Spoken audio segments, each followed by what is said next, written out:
Oh, far away from the light of terror, the remnants of another era. Join the crew, grab a brew, it's a damn periphery. We're full of pirates, cultists, rednecks, and opus girls look great in latex. Join the crew, grab a brew, it's a damn periphery. We're stuck in the periphery, oh no, oh yeah. Ain't too much tech to be found here, at least it's not the inner sphere. Far away, out in the deep periphery. Far away, our way, out in the deep periphery. There's Randus knights and bandit countries, Viking duelists, murder junkies, houses out, noble suck, get out of periphery. Just bring your armies, bring your treasure, we'll drain it all at our own leisure. Right away, far away, in the deep periphery. You're stuck in the periphery, oh no, you lost everything you held dear, at least you're out the inner sphere. Far away, out in the deep periphery. Far away, out in the deep periphery. Solo. And this is in key but one, by the way.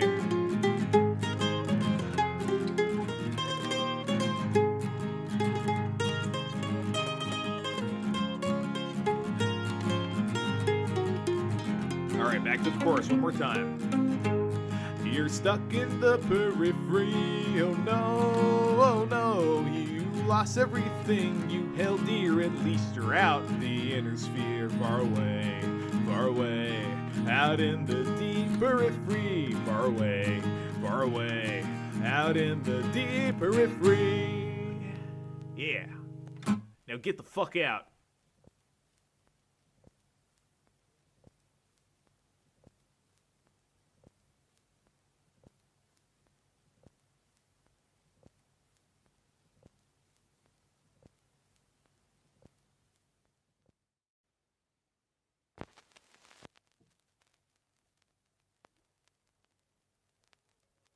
Oh, far away from the light of terror, the remnants of another era. Join the crew, grab a brew, it's a damn periphery. We're full of pirates, cultists, rednecks, and opus girls look great in latex. Join the crew, grab a brew, it's a damn periphery. We're stuck in the periphery, oh no, oh yeah. Ain't too much tech to be found here, at least it's not the inner sphere. Far away, out in the deep periphery. Far away, our way, out in the deep periphery. There's Randus knights and bandit countries, Viking duelists, murder junkies, houses out, noble suck, get out of periphery. Just bring your armies, bring your treasure, we'll drain it all at our own leisure. Right away, far away, in the deep periphery. You're stuck in the periphery, oh no, you lost everything you held dear, at least you're out the inner sphere. Far away, out in the deep periphery. Far away, out in the deep periphery. Solo. And this is in key but one, by the way.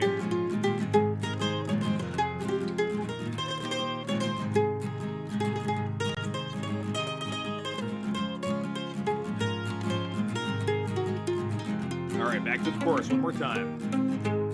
You're stuck in the periphery, oh no, you lost everything you held dear, at least you're out the inner sphere. Far away, out in the deep periphery. Far away, out in the deep periphery. Yeah, now get the fuck out.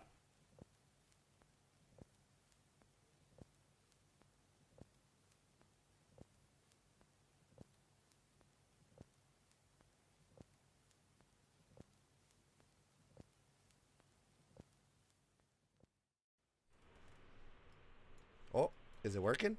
Okay.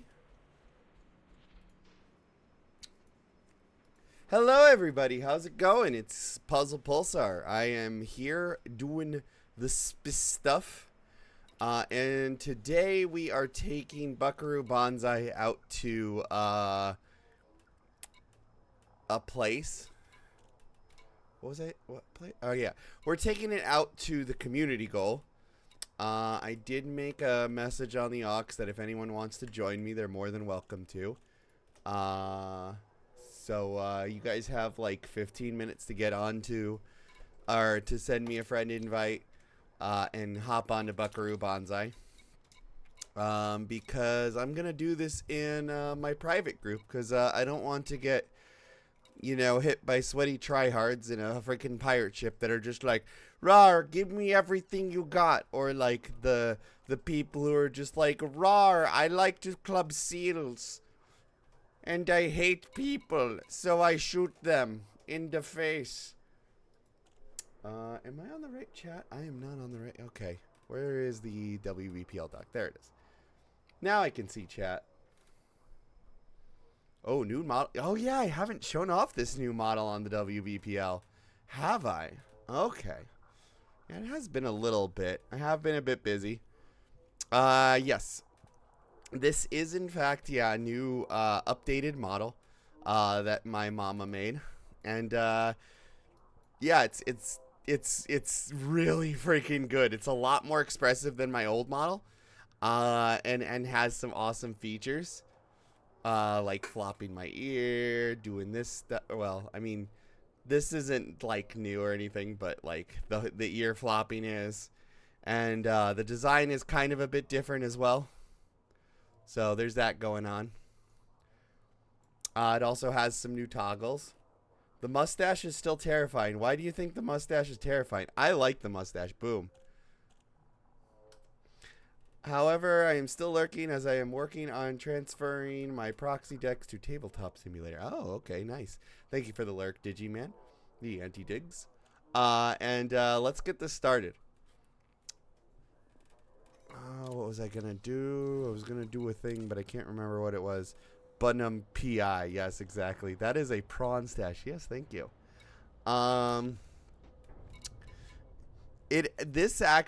What's funny about this stash, by the way,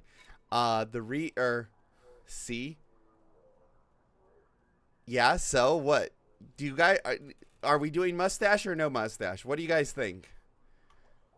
Because I don't care either way. We got to get this carrier going. Show navigation, open galaxy map. We're gonna head to Nyx, because I'm pretty sure that Minerva is gonna be closed. Okay, set carrier destination to Nyx. Carrier fleet jump request failed. No free slot. Oh, wow. Even Nyx is okay. Are you going for Space Cop or Space Cop? Anywho, NYX. So that one's also full. Okay, is there anything else near Minerva? This is where the community goal is. What about LTT? Can we go to LTT 453? No free slot. What the fuck? Oh my god. I didn't expect all of these to be, or it's like you're trying to go to like a fucking like event and whatnot, and you're like, wow, this event's going on, and you try to park your fucking car somewhere and all of the fucking parking lots are just full.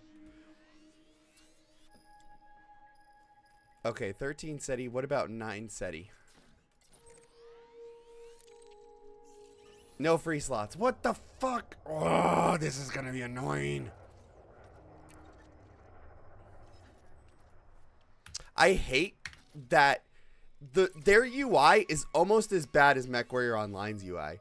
Like, I hate that anytime it says no free slot, it like slaps me out of the fucking gate, slaps me out of the menu, and then I have to go back through, open up the gal map again, go back in, and then, it says, oh shit, we got into LOD. We got into LOD 7. Fuck me. MWO's UI is quite terrible. Yeah, but here's the most terrifying thing about this UI. was made by British people. Ugh. Absolutely terrifying. Brings new view to police equipment. Rough and punishment. And rough punishment. Oh. You want, like, rough punishment? You should go see The Arbitrator in freaking, in Dark Tide. That's some fucking brutality right there. Good thing it does not force you to drink tea. That is true. This is why, you know, see, this is why freaking Miku does not talk to British people. If you've ever seen that meme, there's like a meme out there that's like, "Excuse me, are you British?" "Oh no, oh no, no. Miku does not talk to British people. The only pounds I need are pounding your mom." I love that one. Which is worse, British UI designers or Canadian UI designers? I have no idea. I just don't get why it needs to kick you out when it's like, sorry, no free slots. And I'm like, why? But why though? And they're like, go fuck yourself. And I'm like, no. Just stop that. Anyways. While we're on the topic of bad British things, you guys have heard of Lucas Electrics, right?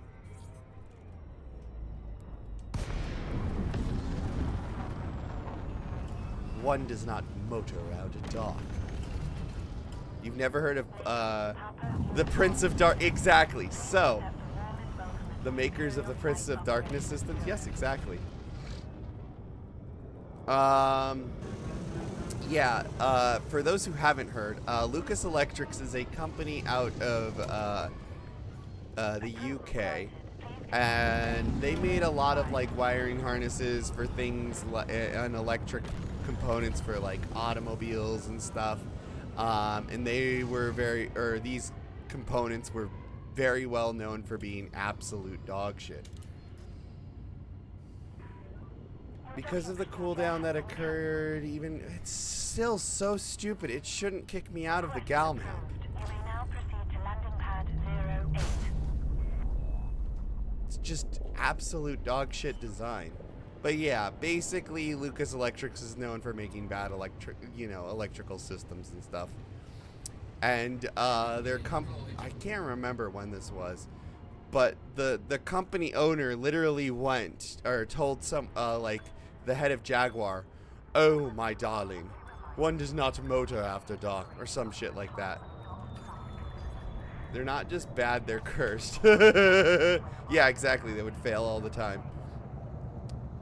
My friend Chuck has a fun story about like his first experience with Lucas Electrics. He was working on like a wiring harness on like a Triumph or something like that, and he was so confused as to why it was so bad.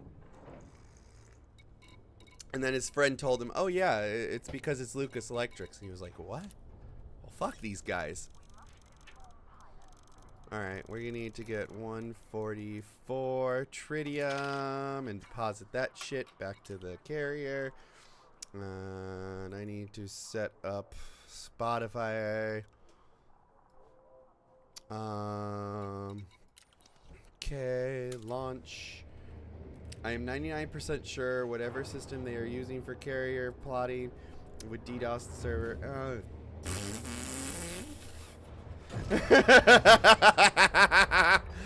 You're probably right, to be honest. Wait, hold on, what was that one? My first car had Lucas Electrics, and we kept 3 relays in the car. Oh my god.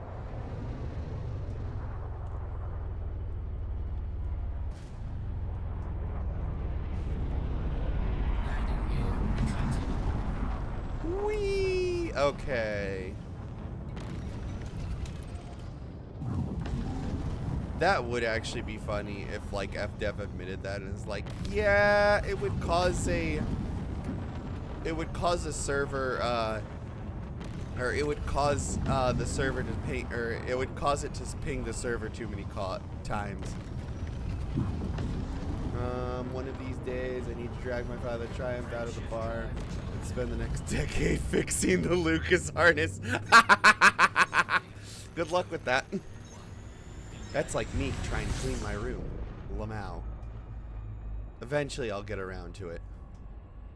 It's just that I don't want to go through the nightmare of sorting through everything.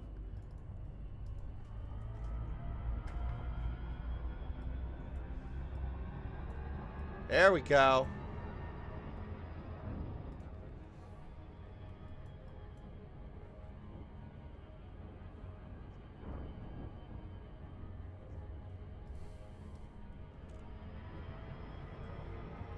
Like, we know they are bad at handling a lot of the carrier requests at once, which is why the jumps take longer and longer the more people do it. So, yeah, I can totally see a plotting. Yeah. I remember that one time where, what was it, where, like, they had the carrier bug where it was, like, what was it? I can't remember. It took, like, a lot longer than usual for a carrier to jump, like, freaking hours.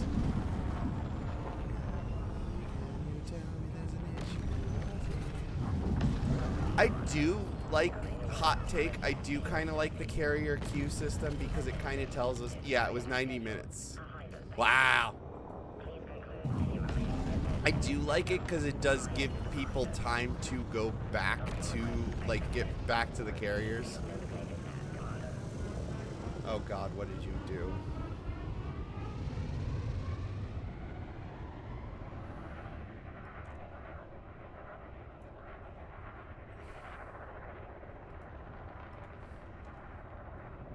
I'm an adult, damn it.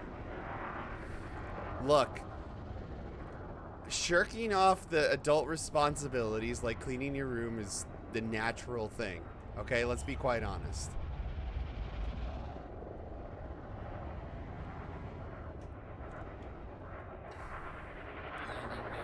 Wish you could schedule jumps manually, like I'm sure. As in, sure, this is a minimum time frame, but you can plot that after. Yeah, that would be nice.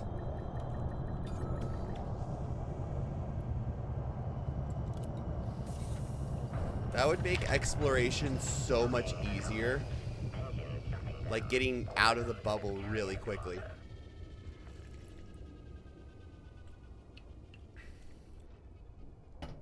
Not having to baby your carrier. Okay, carrier services. We want to... Well, no, I want to disembark.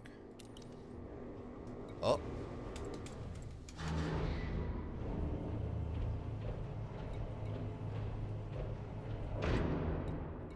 Okay. Yeah, carrier taxi services. I've seen that too.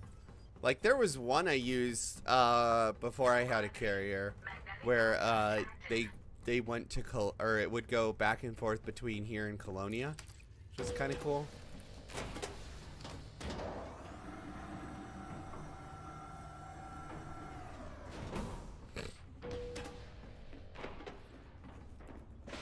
All right, we're 11 minutes out from the jump. I have no idea what to do in that time.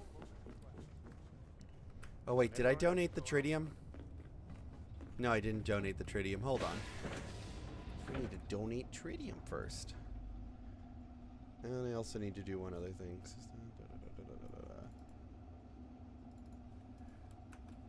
There it is.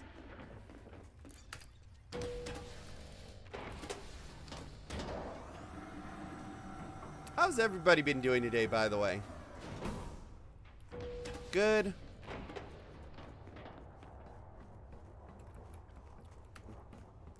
For those who haven't seen it, this is my Type 8 Queen of Venus. I was actually running a taxi service during the Icebox Gold Rush, or Icebox Gold Rush when carriers first came out. Did a Colonia run round trip once. But it's a lot of babysitting. Yeah, I could see that. Can it make it on one tank of gas? Commodities, or tritium. Donate. Yes. Sweet.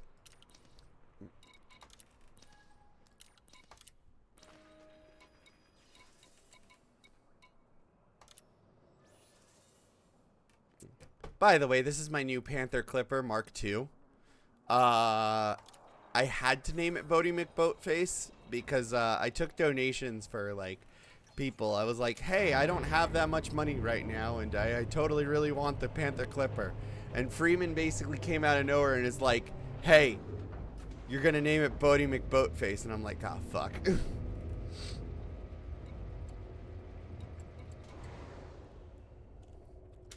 I'm doing okay, doing my transfer as mentioned, but it's nice to just listen to stuff while I work. Yeah, I hear that.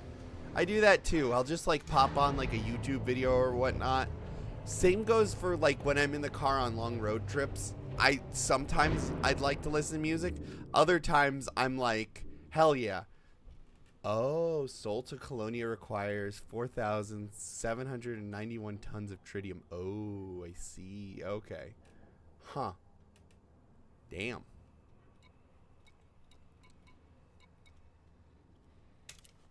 And 15. Jeebus! 15 out. Oh my god. That's nuts. Magnetic contact active.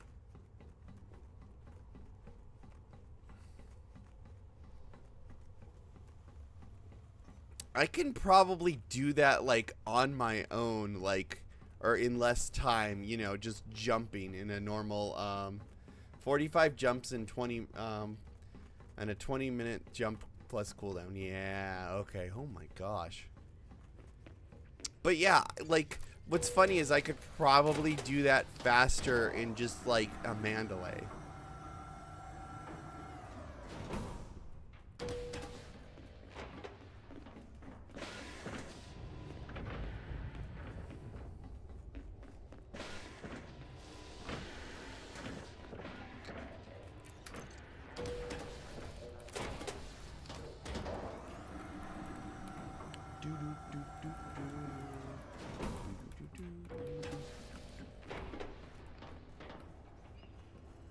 It is cool. I will say, though, as much as these things are a literal money sink, it is nice to, like, have something like this that just... It's a flying giant Amazon warehouse that you can just fill up with shit. Am I not able to get back up? Okay. 7 minutes. It's just nice to have a massive Amazon warehouse that you can just throw shit in. And then just... Man, I hope that frickin'...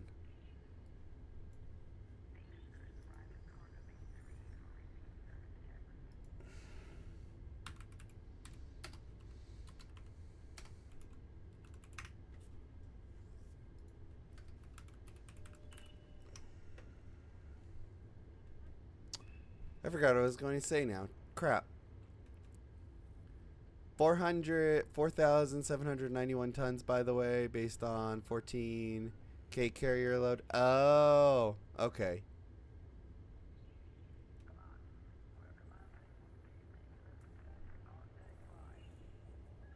Oh, I see.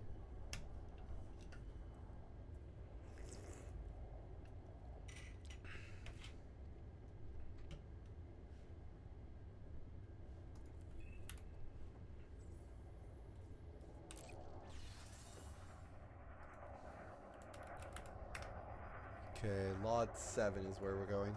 LAWD 7.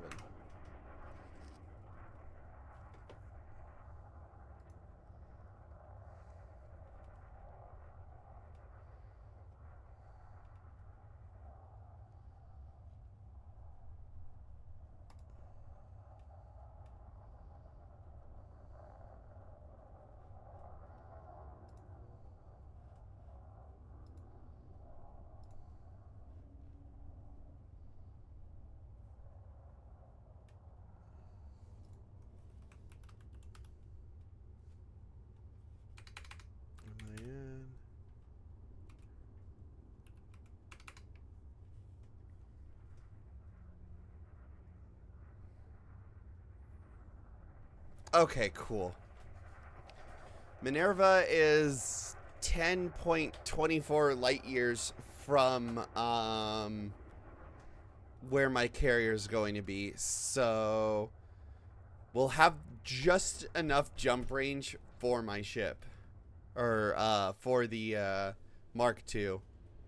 I haven't made much in the ways of modifications from like their from the setup that they have for the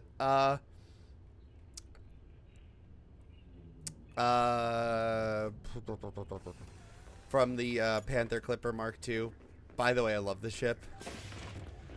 The moment I got that, I literally like pulled a Ron Swanson and like threw the frickin'. It's like when Ron Swanson like took his computer and just threw it in the trash. The Mark II can get some absurd jump range with minimal less investment. It's hilarious. I need to try that out, but yeah. I haven't done much in the way of modifications to it. I just threw a nut, or I took out the fuel scoop and I put in a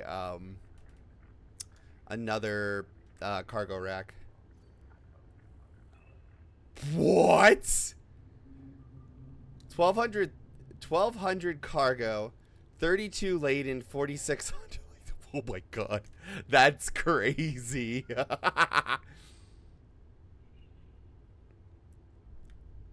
I am definitely going to have to trim that shit out like that. Holy crap, that's ridiculous. Max is 48 if I burn fuel beforehand. Wow.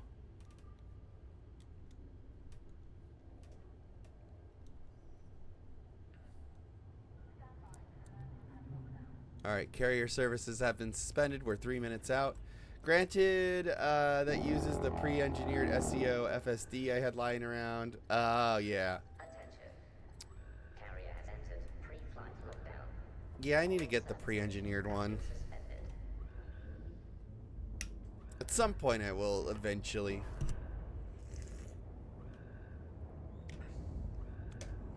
So all of my equipment's very subpar right now.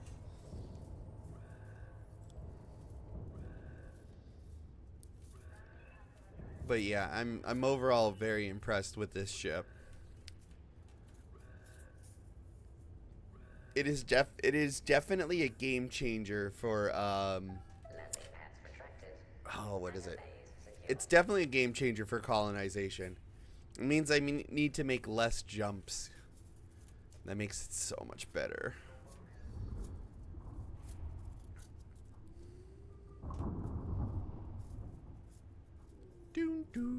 Okay, come on.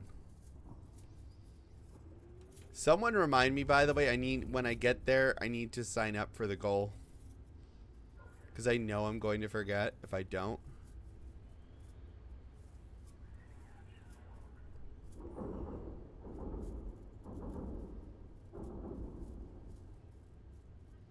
Okay, minute 30. Let's go.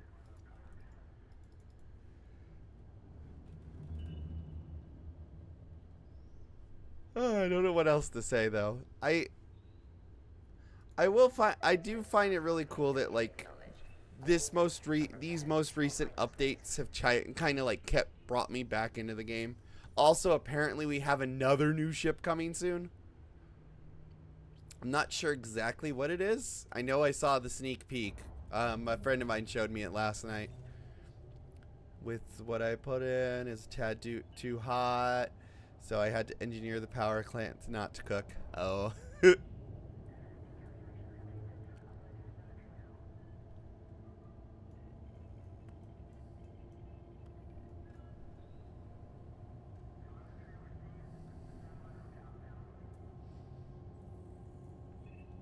Yeah, that is another interesting thing of this game. I do like the heat management. It's like, oh yeah, I put in all the updates and whatnot, but oh dear God, it's my ship is starting to cook very easily.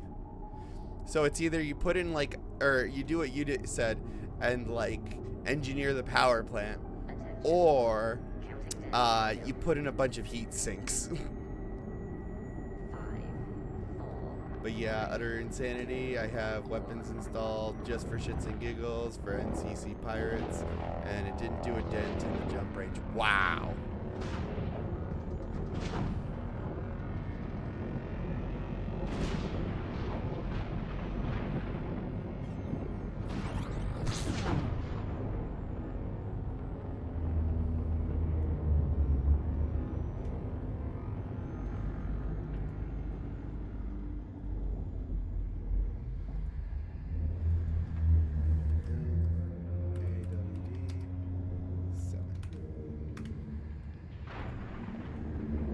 I wonder how many freaking carriers are going to be in this system.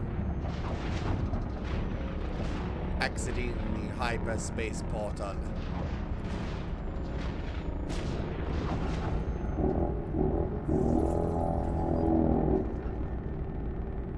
Oh, so what you're saying is you could literally, you know, put in more laser, or you could strip the lasers off of it and stuff and have an even higher range.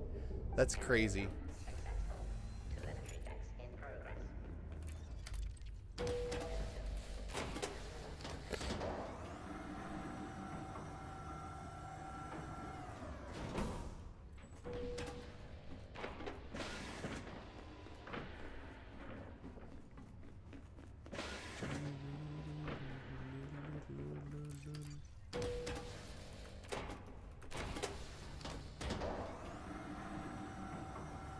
Bring me down.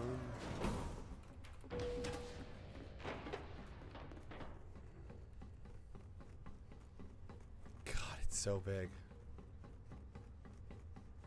All right, Bodie McBoatface, let's go. We got cargo to deliver.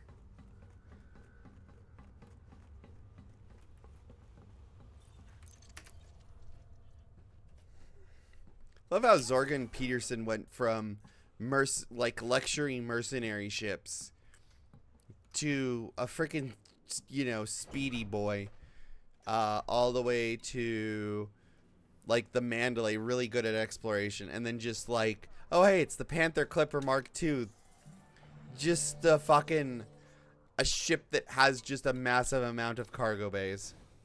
Okay, we need to do the thing where we carrier management.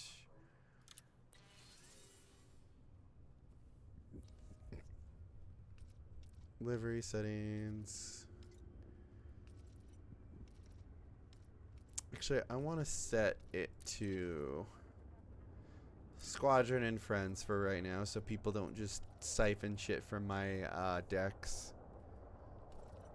And then commodities market, manage.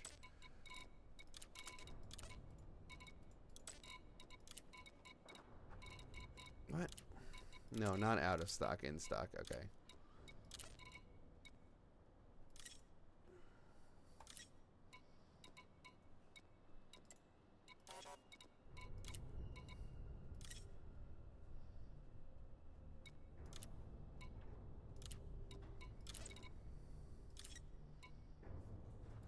I mean, Zorgon Peterson was always focused on transport and combat, with the exception of jump range, adder, haul, or FD. Oh, okay, yeah, that's true.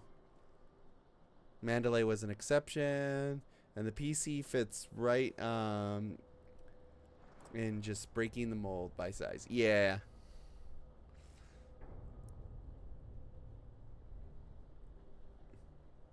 Also, it's not like ZP is an independent. Oh, it's a subsidiary. I did not know that. Interesting.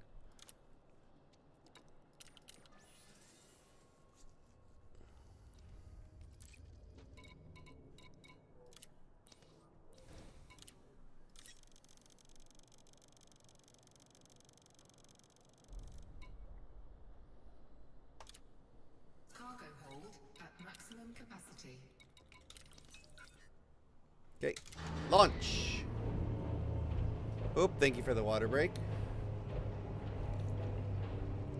Ah, bought in 31.26. I see.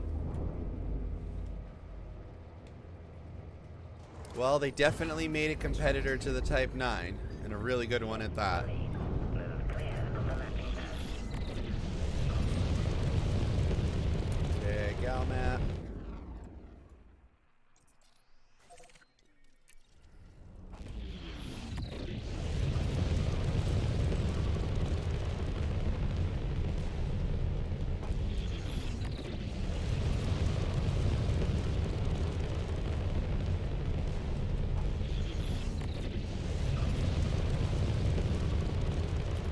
Now, where am I in relation to?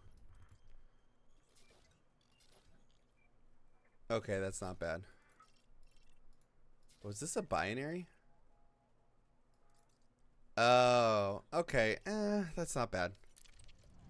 Frame shield drive charging. This could be worse. Also, I mean, I guess it's because it's a community goal, but look at all of the fucking... look at all of the fleet carriers everywhere. 4, 3, 2. So many fucking carriers.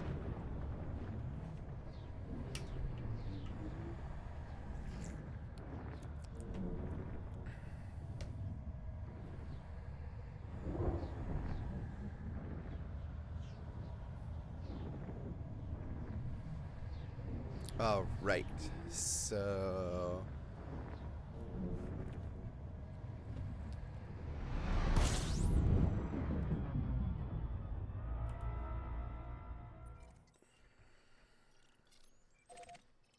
there's Starlay Station. We're not going to crash into there.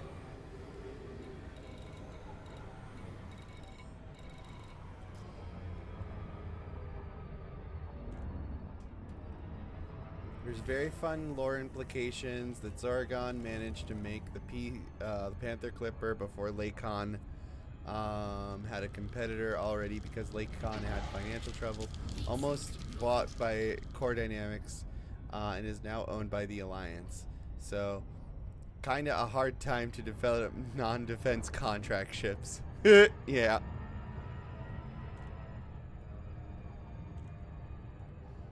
Oh yeah, Lakon made the Alliance, whatever, Chieftain. And then the other one, I forgot, the Challenger?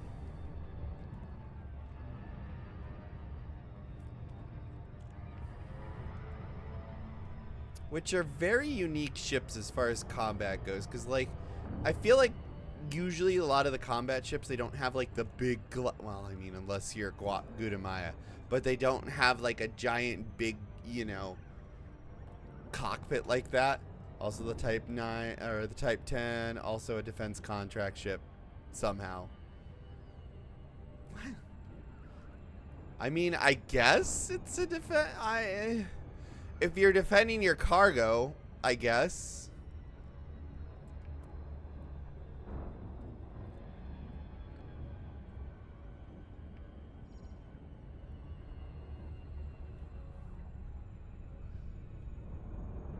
Ah, yes, let's get the yes, let's get Freightliner to... Wait, I think Freightliner does make military vehicles. Hold on, I need to check this now.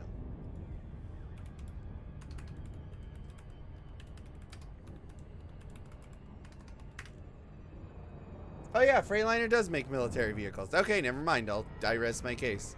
I guess that is, like, you know, I guess it makes sense that, like, the company known for, like, cargo ships and whatnot would also make stuff for the military too. Sort of.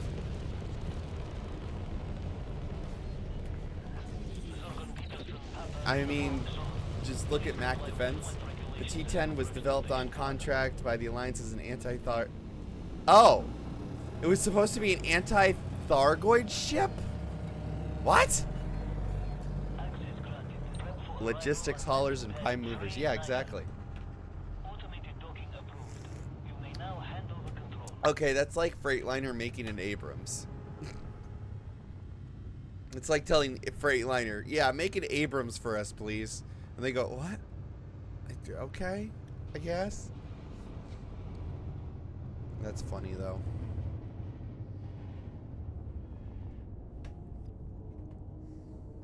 What makes the MRAP? I forgot.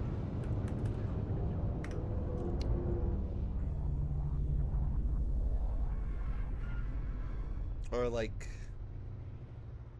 Oh, Oshkosh. So would Lakon be like Oshkosh though? Even funnier lore for the T10. It was originally the T10 had original anti-Thargoid mentioned in its description. The AX community shit on the ship. So that's funny.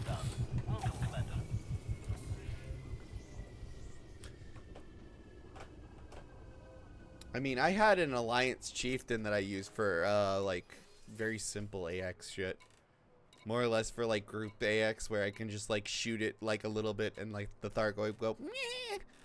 Meanwhile, the rest of the group is just demolishing it while I sit back and just collect the bounty. Mission board, community goals. Sign up. I had a crate I used for Titan runs. Ooh, the crate is a good one. Didn't do AX beyond Soul Titan. Ah, I see. Yeah, I didn't do too much other than like Celine's streams. Okay, we have insufficient. So what we're gonna do, obviously, is sell all the shit we got.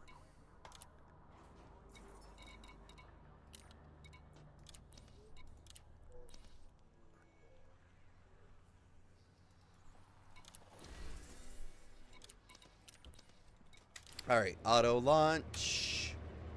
Set course back to Lot 7. And we'll have to freaking hunt down my, what is it called? We'll have to look for my carrier in the field of carriers. Bum bum bum bum bum bum bum bum.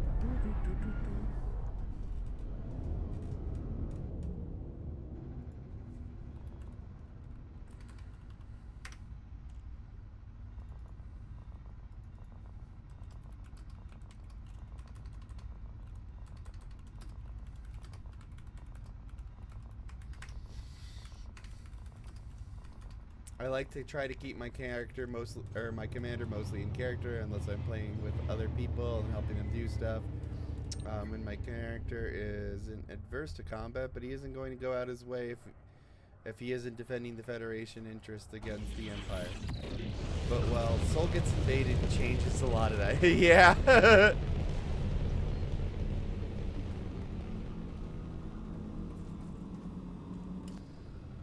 Frameshift drive charging. We'll say this is a swift bugger too. Yeah, I'm more or less the type of commander that stays out of conflicts in general.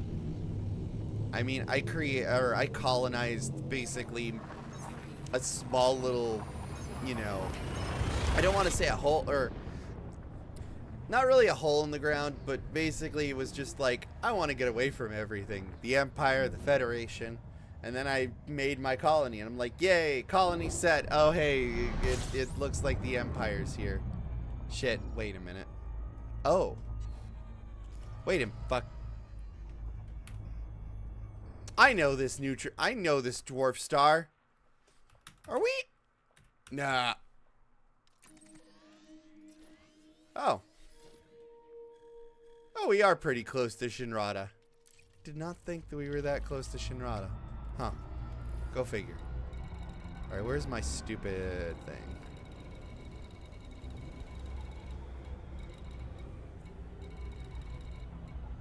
There's Buckaroo Bonsai.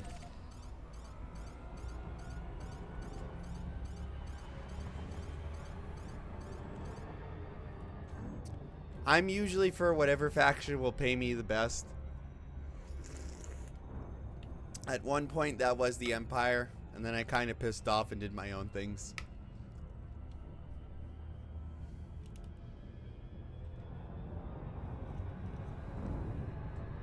My latest colony that I've been working on, finishing comms array. Nice. I just got recently done with, oh, where is that colony? Oh, there's a Thargoid down there? What the fuck?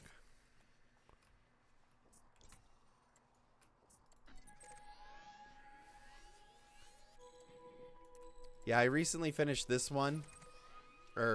I've been working on this one right over here. At HIP 117479. Also, note to self, autopilot needs Baby City on orbital construction site. Yes! I've had the same thing. But yeah, this is my most recent station I made. Astra Mave. And then I'm also working on I'm working on a couple of relays, but I'm also working on another asteroid site over here. Oh yeah, the colonies are coming along really well. But yeah, we're taking a break from colonization work, and we're working on getting the community goal, because if you get if you're the top 75 contributor, you get please tell me you're slowing down. You get a pre-engineered cargo rack. I have no idea how the freak that's supposed to work, but it stores more cargo better. I don't fucking know.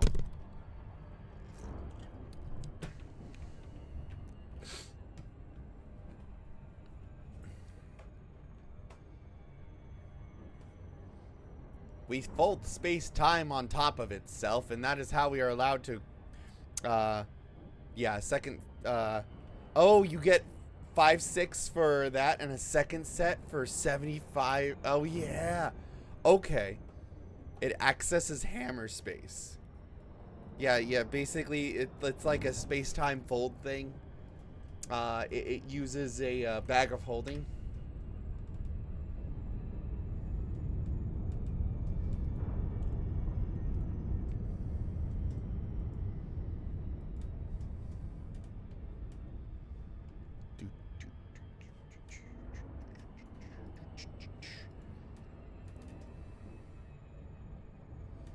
But yeah, I mean, this already has it has, what cargo racks were they called again? Yeah, this has the Mark II cargo racks, which, holy shit. 384 cargo. I haven't checked that yet. That's ridiculous. In Zone of Enders, they had an in-universe explanation for their bag of holding with the in-universe tech. Oh. Is it like a fucking black hole or something like that? Request docking.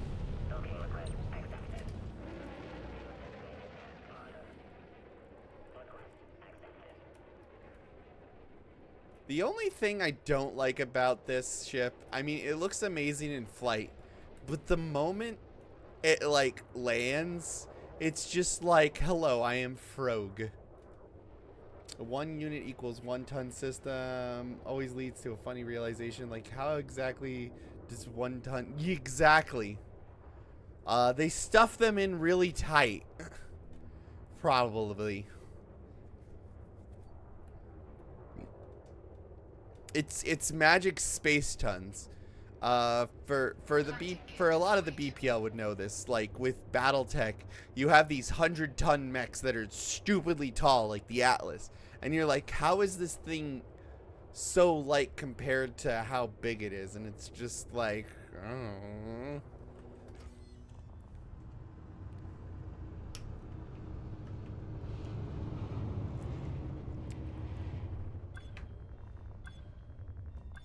You wouldn't really need a black hole per se, you just gotta figure out how to do dimensional compression. And the question is, where does the mass go? Don't worry about it.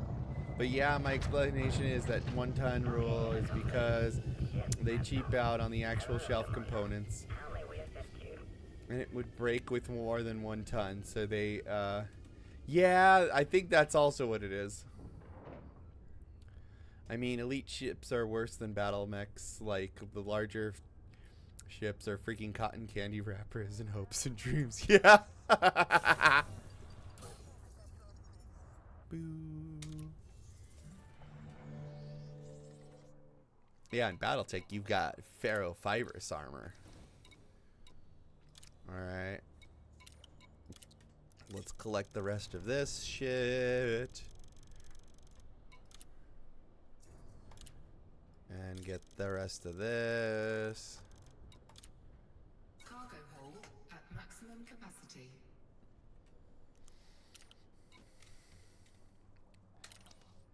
Metatron, and one of its properties is that you can make pockets of space you can access at will. It has negative mass and all sorts of weird properties. Interesting. Landing gear retracted. Clamp release. Convoy underway.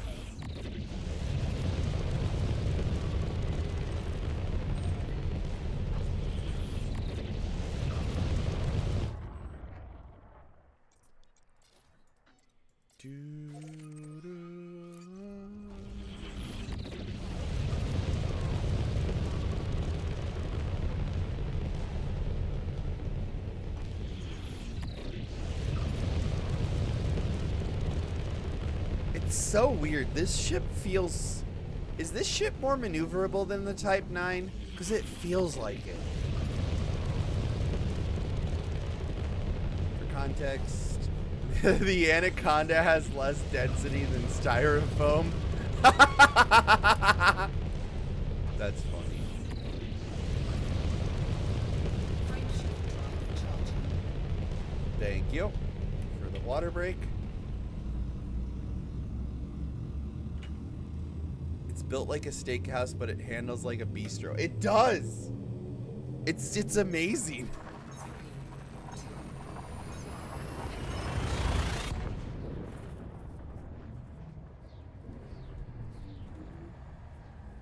That is a great way of putting it.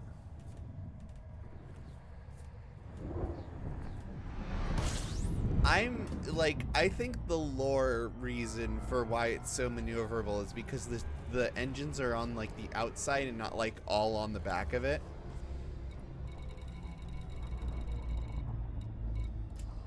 All right, you know what? Let's make this easier.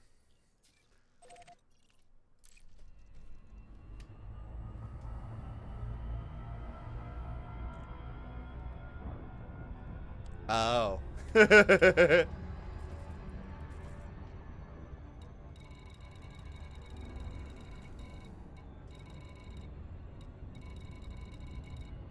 Gosh, there's so many.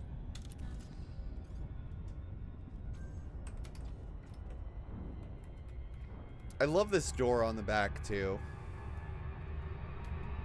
It just, I imagine like a mech just, or the back of this opening up and just a lance of mechs just comes out.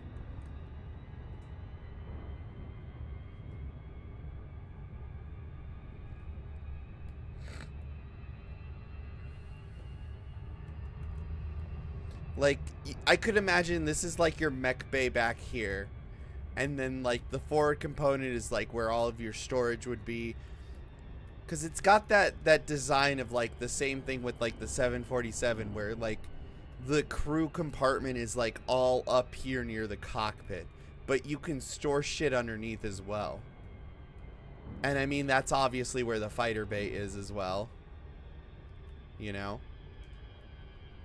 And then the entire back of the ship is just reserved for cargo.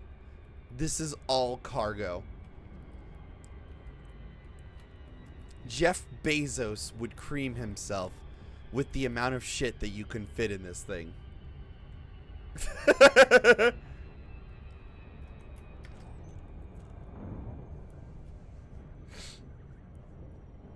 I love that design ethos of those kinds of things where like you have the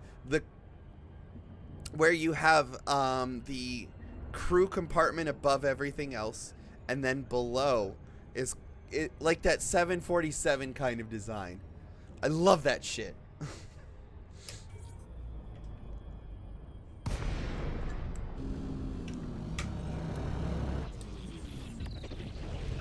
Speaking of 747s, yesterday I went to the Pima Air and Space Museum. And you know the pilot always broadcasts time for another hot drop or hot dump when the pilot drops off the mix from back. Yeah, exactly. I would do that. Mission authorized. Adjust heading for approach to pad. But yeah, I went to the P-Mare and Space Museum yesterday for their night ops. It's basically when you can go into the museum for a bit cheaper. And it basically runs from like 5 p.m. to 8 p.m. And what's cool is they allow you to tour one of their newest planes, the Sophia, which is the what does it stand for? Freaking NASA and their acronyms. Stratospheric Observatory for Infrared Astronomy. Nailed it. Which is really cool. It is a 747, what I like to call short bus edition, because it's it's a shortened 747. And what NASA and this German company DLR, or I think it's their what the fuck just hit me? Their space agency did was they slapped a DHL? No, hold on. Or maybe? I don't know. Hold on. Touchdown confirmed. Command system shut down. Welcome, Commander. I'm looking up the wiki now. No, yeah, DLR. They're the German Aerospace Center. But yeah, they collaborated with NASA, and this thing, let me just show you a picture of it. It's the freaking coolest thing ever. They just slapped the they put a telescope into the back of this thing. And the idea is to use it for infrared astronomy here on Earth, because a lot of the infrared radiation from space is blocked out by the atmosphere, air, dirt, literally everything else. I think I've shown it on the freaking BPL stream before, but here.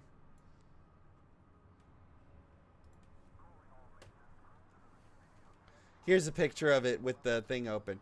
But yeah, the entire back compartment of it is just for the telescope. Yeah, German Center for Aerospace. Correct. For the Luftwaffe.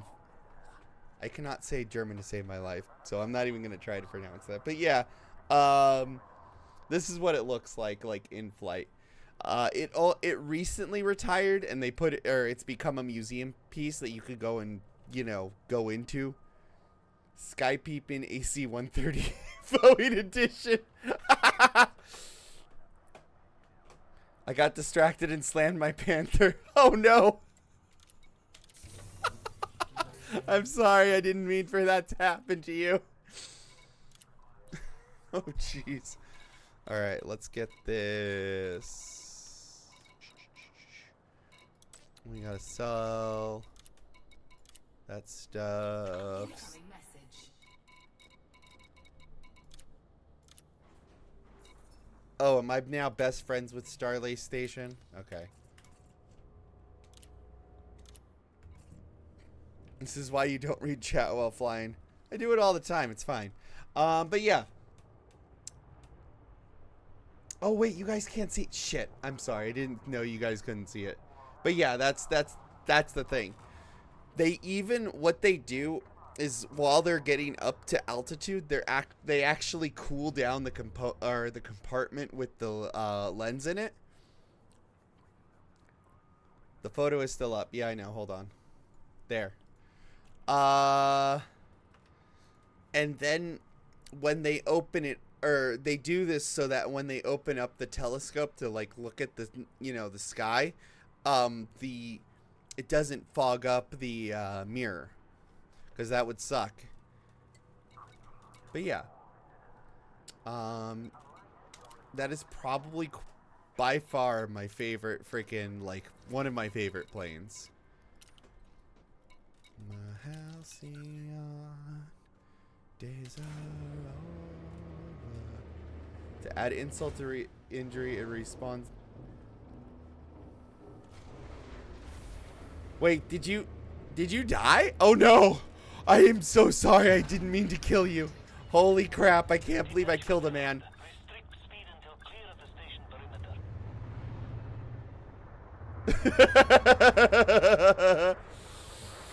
Tom Bombadil. Yeah, that sounds about right.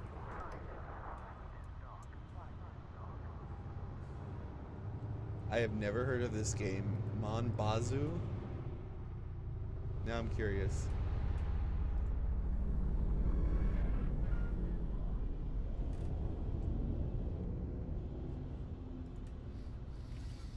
Cooling the camera will give better results for infrared observation. The James Webb Telescope has a sun shield to make it cooler for that purpose. Yeah. What's cool is like they would apparently for Sophia they'd actually bring like educators, like professors and high school teachers up onto the plane.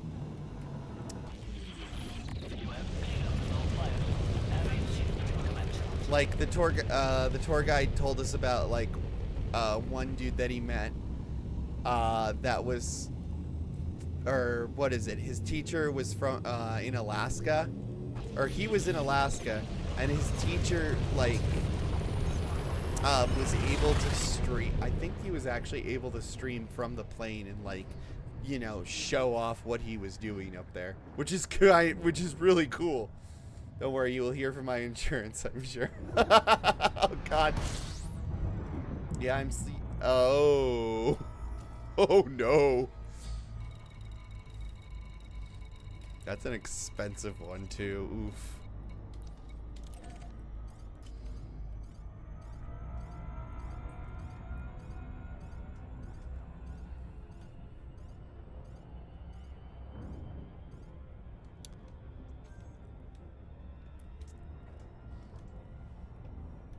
Yeah, though, I guess the last thing I'll say about Sophia, what's cool is like towards the back end of the plane where like the telescope is, it goes from, this kind of looks like well, not really a normal looking 747, but because you got like all the freaking command chairs and everything else. I have had that happen too. But like, you know, you have like something, or you go from the front of the plane that looks somewhat normal. It actually has like normal seats that they would use for like the guest and crew or flight crew to use. It's the short 747 built for, yeah, exactly. It's the SP. Before we made good long range jets. Exactly. It was owned by Pan Am and then United. But yeah. So you have like the front section that looks pretty normal and whatnot, except for like the giant panels, or the giant computer panels in the front, and then like you get towards the middle of it and it looks like a mission control center, which I mean it is kinda. And then you get towards where the telescope is, and you see like all the cabling greebling everywhere that goes to God knows what, you know, for all of the cooling and electronics and, you know, the fiber optic cables that go to the antenna and what are to the telescope and everything, and it looks so cool. Seriously, one of the coolest, or it's one of the coolest planes I've been in.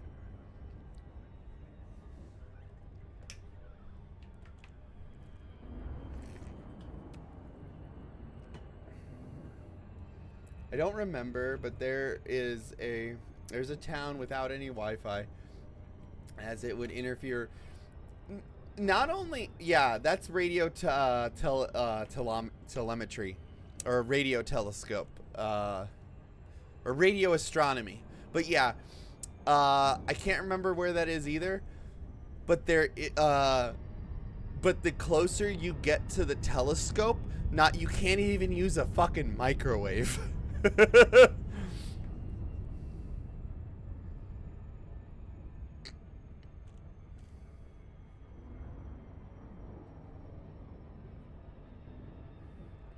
A town is somewhere in West Virginia. Yeah, that sounds like a West Virginia thing, to be honest.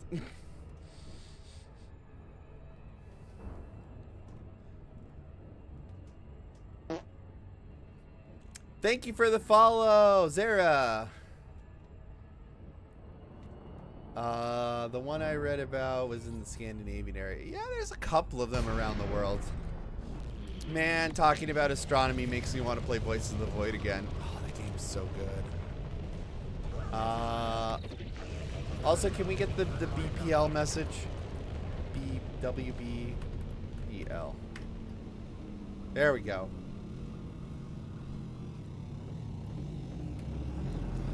Come to think about it, that would be some, you know, that would be some very interesting world building to have like an area where you can't really use any kind of radio signals or Wi-Fi or anything like that. And it's just like the government like set, you know, there's signs all over here. This is a non-radio zone and whatnot, and everyone has their theory. And it's kind of like the townspeople there are just like, yeah, we just kind of get along without it. And the reason why is it's some weird anomalous thing that anytime like a yeah, microwave ovens, some cordless landline phones, Wi-Fi, Bluetooth, and other household consumer electronic yeah. And so it's just like there's something anomalous in this woods, and you just be like, so the world of FF8. Oh really? Has this already been done? Fuck. Here I thought it was coming up with something genius, where like, oh, if you bring any kind of radio emissions into this area, even like the smallest, or even like some of the smallest like electronic, you know, any kind of radio frequency will awake it, and it will come for you. Join the Ox. Let the madness interface with our own. Exactly. Green Bank and Sugar Grove observatories in West Virginia. Okay. By the way, if you're interested in that kind of stuff of like anomalies and just general astronomy kind of stuff, like SETI, go play Voices of the Void. That's all I can say. God, I love that. Like, for real, Voices of the Void is just some really good slow burn horror, in my opinion. I really love the macro scale infrastructure having weird cultural, social effects on people. You know, this image of forgotten Cold War infrastructure like massive radio telescopes that overlook, yeah.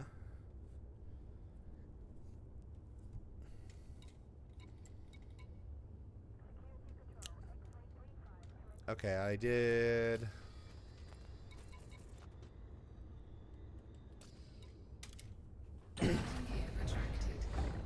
I think I'm gonna dump off all of this stuff at like the community goal and then hope I keep in the top 75%.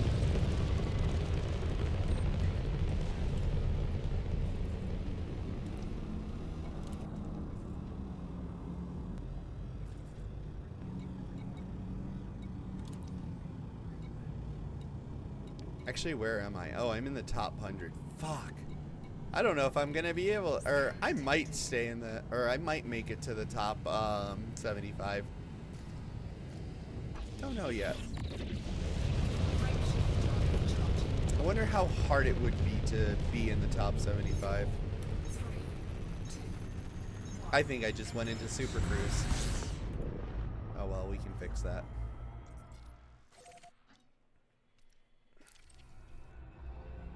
Frameshift drive charging.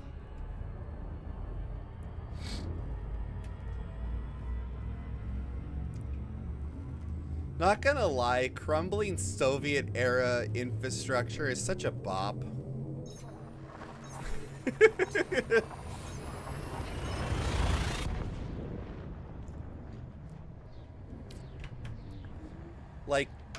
like that Pripyat stuff and whatnot.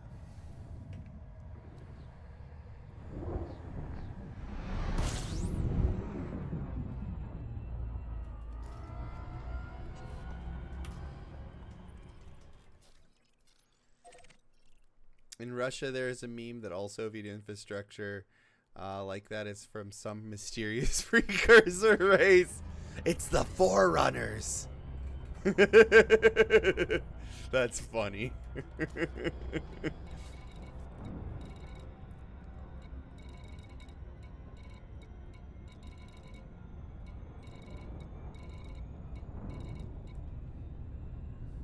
Pripyat is, well, yeah, I know. It's like that because everyone had to peace out, you know?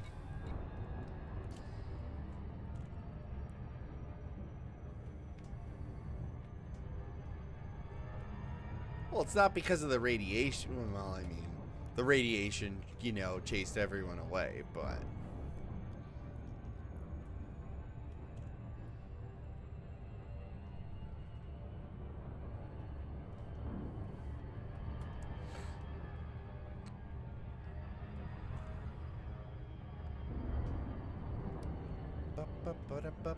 If I ever get a chance to go visit Russia, I'd love to just, I don't know, tour a place that's just, you know, like that. That would be so cool.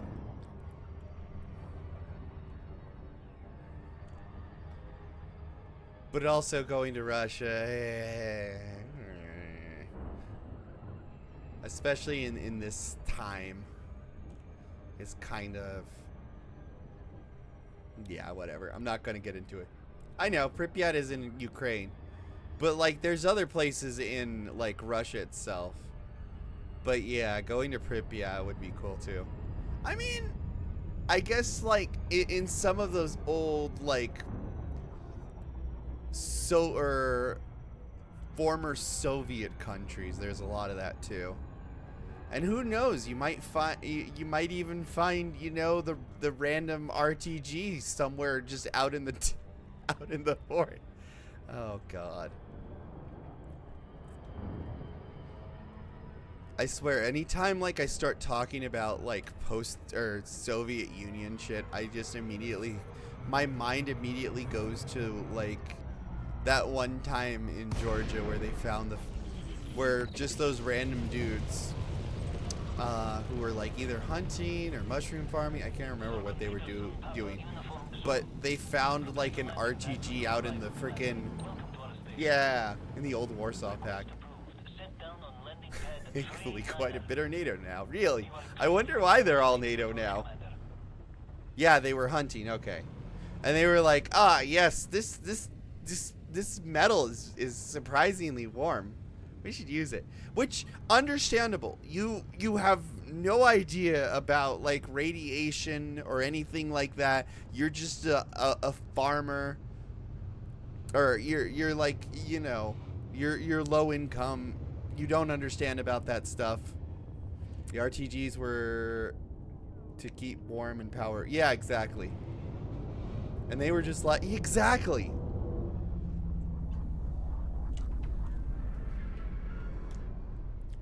And because, you know, back then the Soviets didn't care. They were just like, yeah, we'll just leave this here. I mean, America at times wasn't, I don't know, were they like, I don't want to say that America was like holier than thou, you know, but like back then they didn't really care. They were just like, whatever, leave it there. But yeah, like to come upon that is kind of terrifying.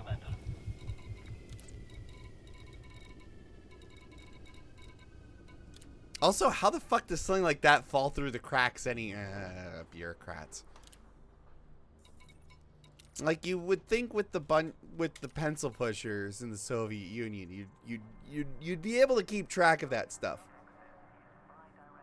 The U.S. was slightly better, but not leaving random radiological devices just lying around. Yeah, that's true.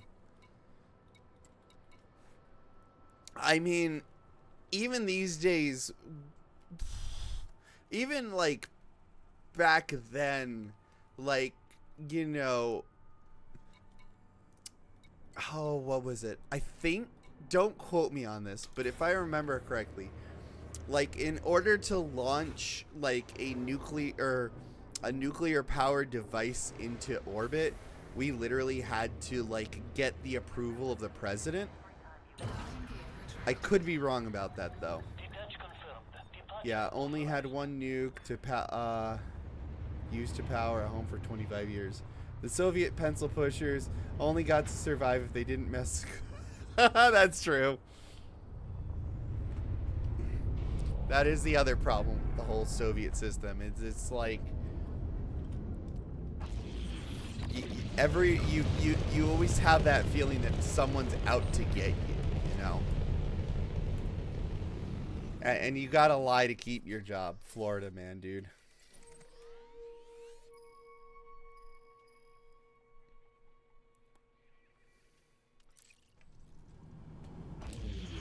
The U.S. did do stuff like accident. Oh yeah, the Broken Arrow incidents. One of my favorite wiki pages.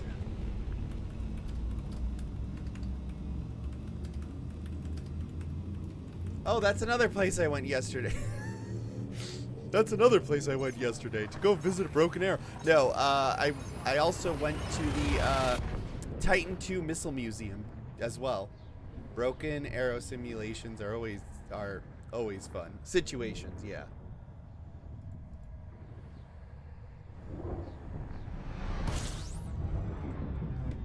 Down the train, never would come to me. Working on a mystery. Where the fuck is my carrier?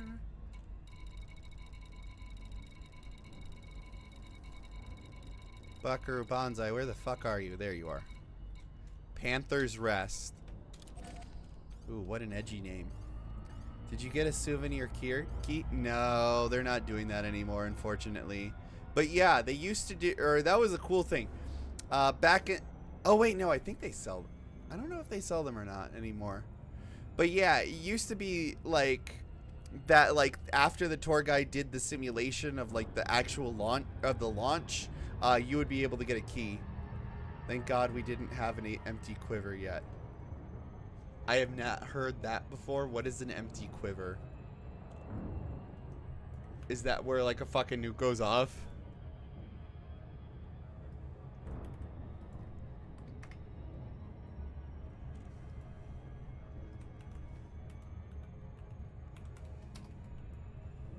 Hold on, let me go look this up. Empty quiver refers to the siege. Oh.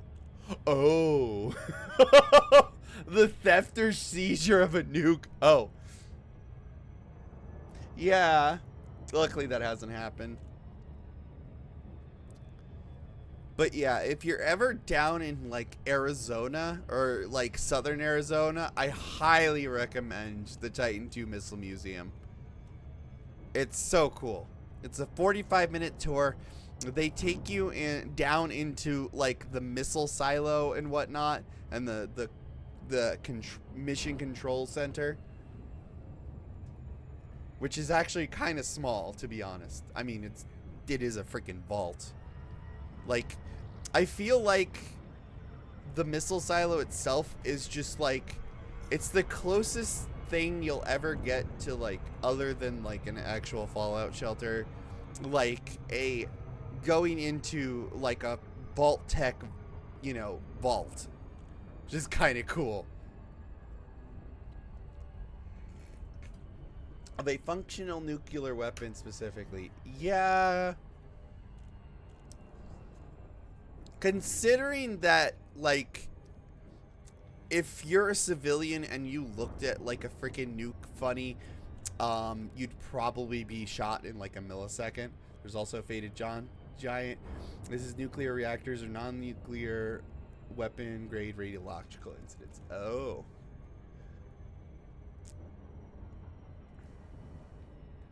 I haven't heard that one. That's kind of cool. That's a fucking... That's like the fucking name of like a metal band. Faded Giant.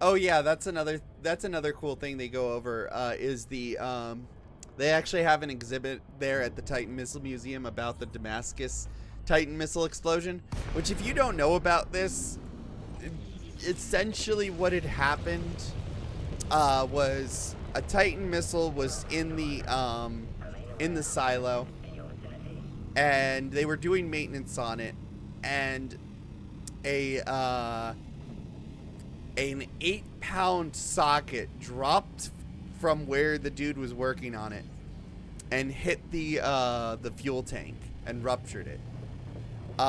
This eventually caused an explosion, which if you don't know, the Titan II uses a very corrosive and just overall angry chemical for its fuel called dinitrogen tetroxide.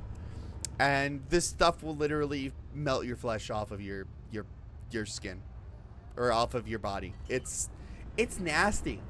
And if it gets into contact with its oxidizer, it just explodes. Blasting gear deployed. Vicky Sanctus. Puzzle at work, so can't hear you, but oh, thank you so much, Vicky. What's less cool are the reports about the state of some locations. The U.S. has stored nuclear weapons and the less than ideal conditions of her personal competency. Yeah, rocket fuels are terrifying stuff. Hypergolics in general are just, yeah, are very terrifying. And the one reason that like the Titan II used dinitrogen tetroxide is because just how quickly they can get that thing up in the air. It took from the key being turned to launch less than a minute, specifically 58 seconds, and most of that was because the battery startup or getting the batteries charged, which charged within, I want to say, like 28 seconds.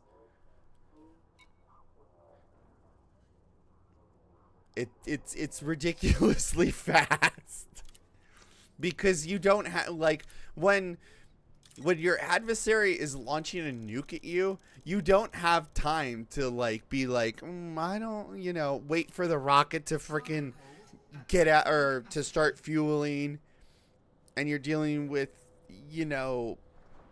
okay, it's in the warm-up phase. No, that thing needs to go, and it needs to be in the air yesterday.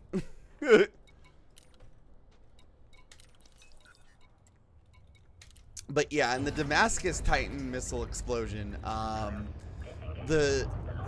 far high did it go? I forgot how far, but it went it went about 100 feet in the air and then landed. Luckily, it didn't detonate. They're like, oh, the warhead is fine, just a slightly damaged. It's fine though. Like, oh my god.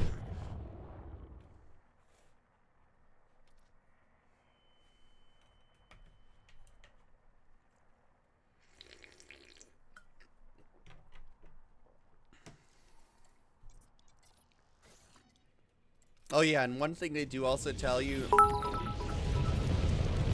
Load! Thank you for cheering. 100-bit sad news. Found out Tom Lerner died. Lerner died. He's with all of the pigeons. Oh, wait, what? Frameshift drive charging. I mean, that's sad, but wait, what? What about the pigeons he poison?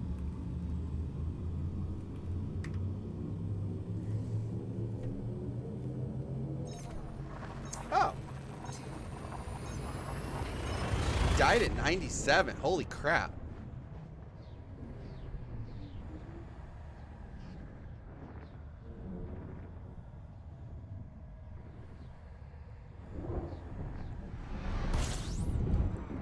Oh, famous time poisoning pigeons in the park. Okay. Got you.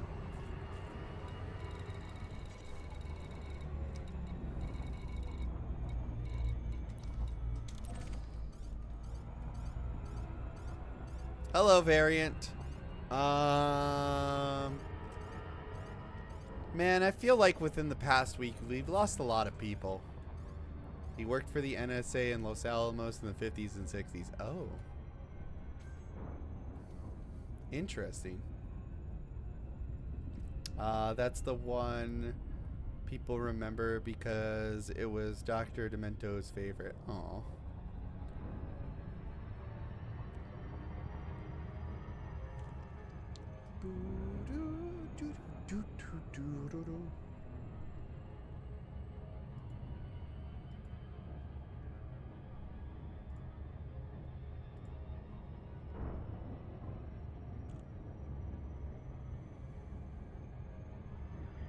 Musical satirist with a dark streak. Ah, okay.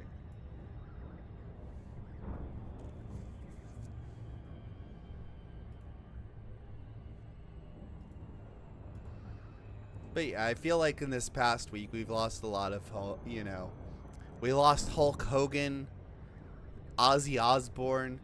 Feels like that happens sometimes. It's like because of how quick the internet goes with when it comes to like the news, the 24/7 news cycle. You learn about things so quickly. Like, bam, so and so died. What? Bam, bam, bam. Oh, I wasn't saying anything good or bad about him. Yeah, Ozzy, that one makes me sad. Yeah, Hulk Hogan was a racist and anti-union. Yeah.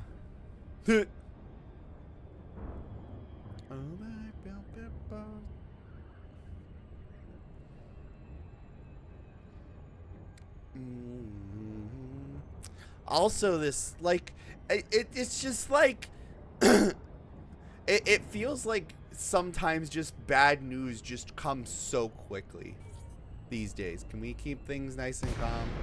Yeah, I will. Okay, guys, that's enough. That's enough. Okay.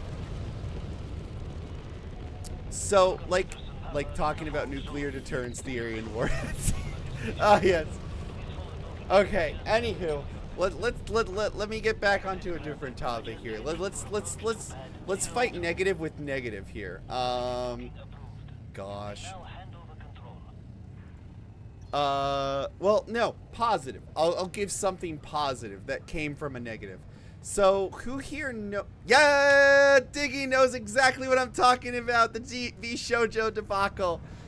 Okay, for those who don't know, there's this talent agency called, well, that was called V Shoujo, past tense now.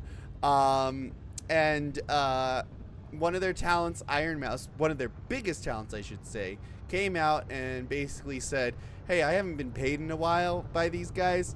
Also, they owe the charity that I do a lot of work with, the Immune Deficiency Foundation, your enthusiasm. Thank you. Yeah, so the charity she works with, the Immune Deficiency Foundation, which she has, what is it? She has an immune deficiency disease or something like that. I don't know what it's called, like, exactly.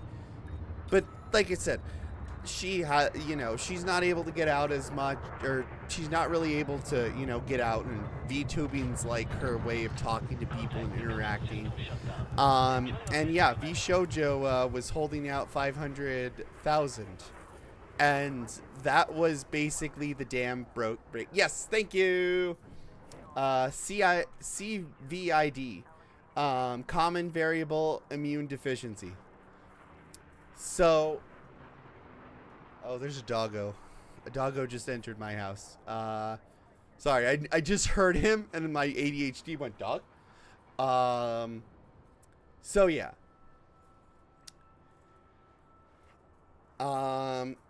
Then that was the dam bursting. Suddenly people are like, hey, wait a minute. V Shoujo owes me money too. Then Keisan, this other VTuber, basically drags the CEO of the JP branch of V Shoujo onto a live stream with her and is basically like, where's my goddamn money? Where's my money? Where is my goddamn money? And then she quits on the spot. So we had Iron Mouse leaving. She left. Then all of the other talents within VShojo left. Because they're like, yeah, we haven't been paid either. And they just walked off. And within 3 days, VShojo was gone. Like, I don't feel too good, Mr. Stark. Freaking gone. And then their owner basically came on gun run onto there and being like, VShojo's dead. 1.1 million owed. Yeah, something like that. The whole debacle is still ongoing. However, the light at the end of the tunnel for all of this is Iron Mouse put up a fundraiser for the Immunodeficiency Foundation, which, be careful with that acronym, by the way, because it is IDF. A lot of people like to say IMDF. IDF, the other one, the good IDF. But she got 1.2 million from a whole bunch of people on her Tiltify fundraiser. If you told anyone that VShojo would collapse before Niji Sanji in a week, no one would have believed you. Yeah, it is. But, like, they owed so much money. And they were considered, like, the VTuber first agency. But it turns out that there was a lot going on behind the scenes, which some people could, like, some people like, yes, I saw the cracks. Which, those in the inside loop, totally understandable. Those who are outside of the loop and are acting like Redditors, didn't actually know. But yeah, the amount of mismanagement was nuts. Had a ton of staff they were paying, and a lot weren't doing anything. Yeah. Lots. Terrible, terrible mismanagement. Yeah, staff. Well, that's the thing. So, for those who don't know about, like, VTubers, VTubers usually, especially when they're in agencies, and, independents, are technically what's called independent contractors. You sign a contract with the Corpro, you're not an employee, you're not beholden to any employee benefits, like, under law. If you want your money, you need to go, usually go to court for it, if they're not paying you. So at this point, like in the VShojo drama, it's in the hands of the lawyers. And there's going to be a lot of lawyers fighting for money. Independent contracting for screw you should be illegal. But that's the problem, is it's industry practice. It has gone on for so long. At least VShojo is based in California. I don't know how much that's going to... Hopefully that helps those who want the money or the talent. Not sure. But, like, it's so ingrained in the industry to have independent contractors, because it's like that for actors at times. It's like that for voice actors. And then for streamers as well. And VTubers are the same. Like, for example, me as a VTuber, I'm an independent contractor for Twitch/Amazon. Kind of. Sort of. Ish. I entertain, and Twitch says that they'll pay me a fraction of a penny for every person that watches my ads. Independent contracts have a place in some industry. It's a problem. It can be exploited. Yeah, exactly. It can be exploited very easily. And you'd have to have like a VTuber union or something like that to have that much change, where you have everyone basically saying, yeah, I don't want to do independent contracts. But the thing is that there's a lot of people who are still okay with, that kind of independent contract system. Anyways, we're not going to get into like contract law or anything like that because I'm not a lawyer, and it is a weird and interesting rabbit hole. No pun intended. Thanks. They're artists for character model scenes, icons, officially sponsored art. They're independent contractors as well, and a lot of those people got screwed over. Yeah, there's a lot of tweets out there that are like, hey, yeah, Bishojo hasn't paid me for this. But I think the funniest thing in all of this is like literally 3 hours before Iron Mouse posted her her video that caused the dam to burst. There's this VTuber, big VTuber called Cottontail, and Cottontail basically sent out a tweet that's like, hey guys, I'm gonna be out in the mountains for a few days. I'm not gonna have anything. I'll miss you fluffers. And so everyone starts tweeting at that, being like, Cottontail, stay out in the woods. Just stay out there, okay? Don't come back, please. And so when she got back to, or the moment she was back in cell coverage, her phone blew up with all of these messages. And she's just like, what just happened? A nuke went off right as she went on vacation. Jefferson, what did I miss? .gif. Yeah, exactly.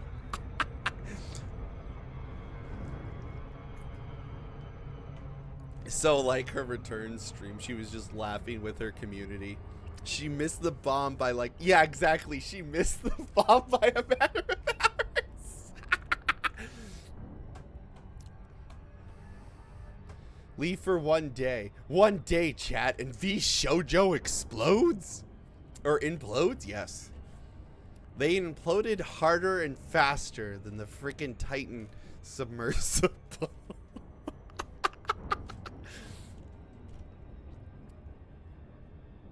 Didn't you joke that a new VTuber came with a mustache? What about it? For legal reasons, this was a joke.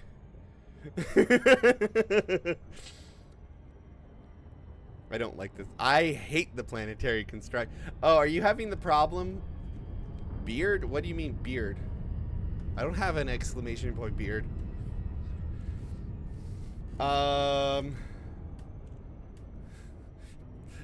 Construction sites haunted.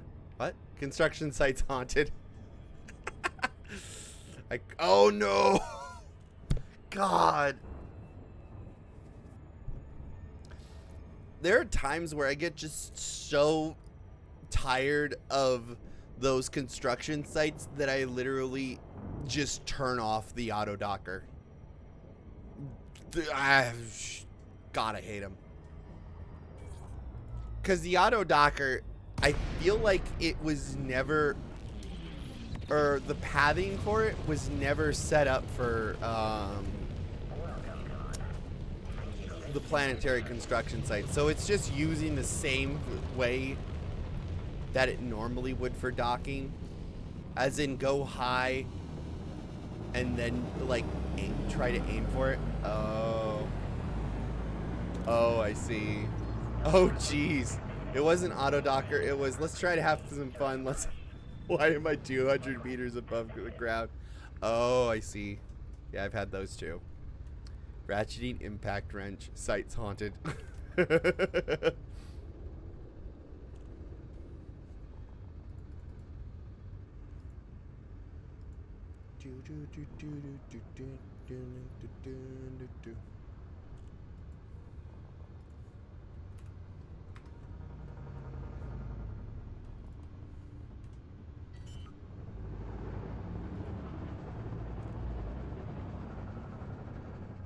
Landing gear deployed.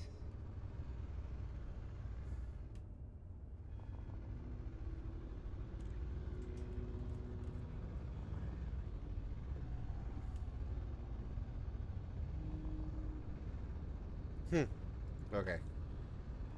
Why is that filtered? What was filtered? There's a lot of stuff in my auto mod that's just filtered. Like Comrade Pulse. What?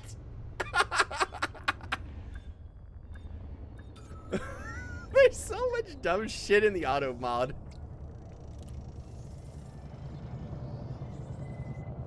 I love the auto mod sometimes. I think Sonar in my chat has like the record for Maximum capacity.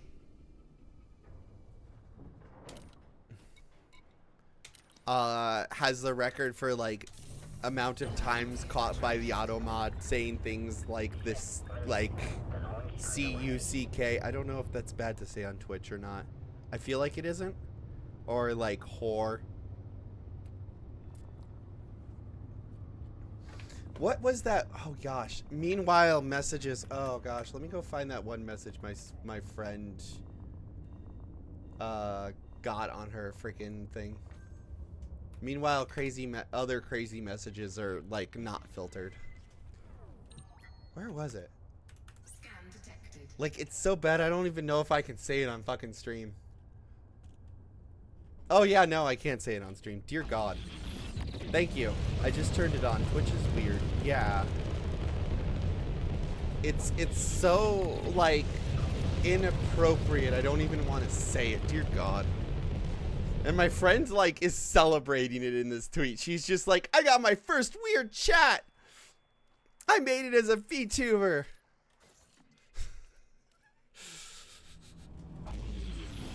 I won't say it. Don't worry. It's that bad. If you want, I can DM it to you. You want me to DM it to you, Grimos? No thanks. Aw, you're no fun.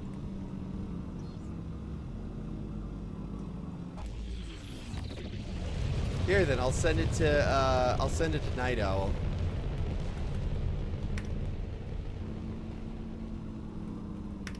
There, I sent it to Night Owl.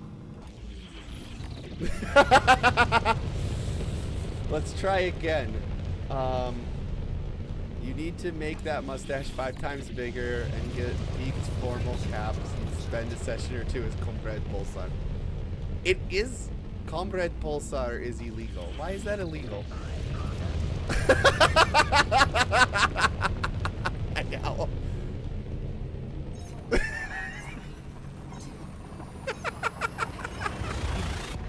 Bullying the mods is fun. Usually it's the other way around. The mods usually bully the streamer.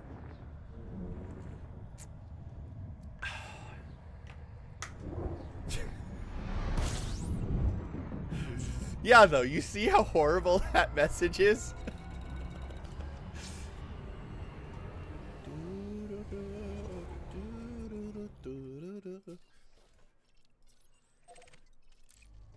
Yes, Puzzle.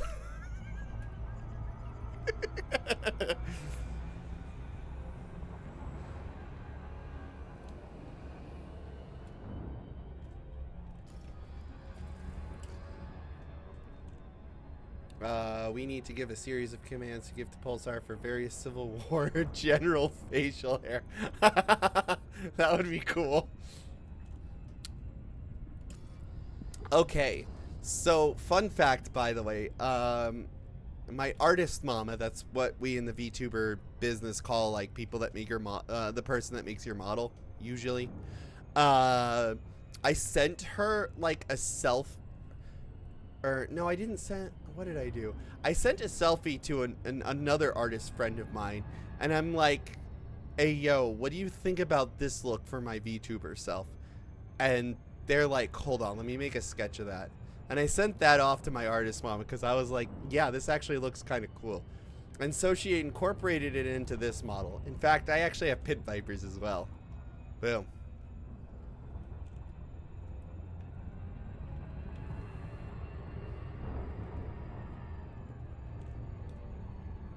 Come to think about it, the only reason I have the like Pit Viper-esque sunglasses on this model is Well, no, the only reason I have the mustache is because of the pit vipers and sending that selfie to my friend. So my mom was like, let's do it.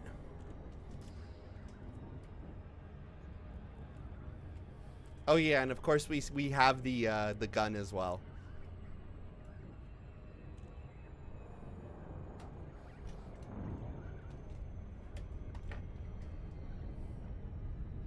I like the look of the pit vipers, but I can't wear them because I'm blind without my glasses.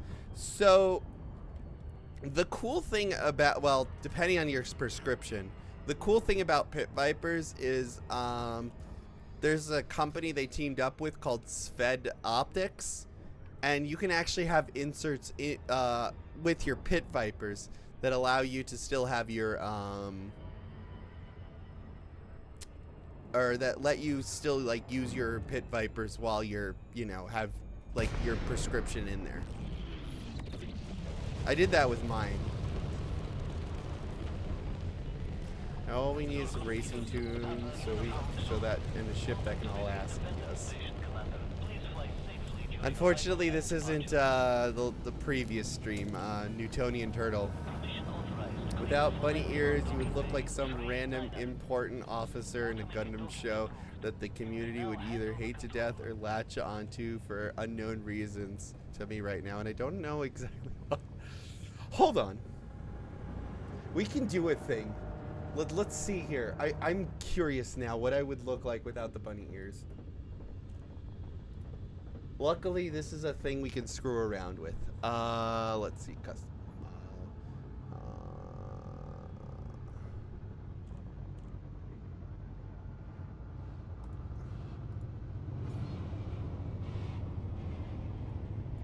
Oh crap, we need to... Oh wait, I just realized something. I'm missing parts of my hair. Hold on. There we go. Oh my goodness, I can't believe I've gone like over half the stream just now realizing that my like hair strands are not there. Hold on. But yes, we can do a thing. I have to move myself over a little bit. I apologize if I'm blocking like half the screen now. Okay, let's see. Okay. Customize model. Touchdown confirmed. Dispatching ground crew. Welcome to our starport, Commander. Okay, now we're gonna have fun. This is gonna look cursed for a bit, by the way.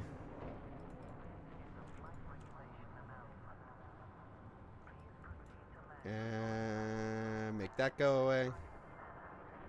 Okay. Okay. Bunny ear front. Boop. Boop. What do you mean ready to clip? Ear fluff 2. Boop. Okay, wait. Filter, if we filter this out. Okay, okay.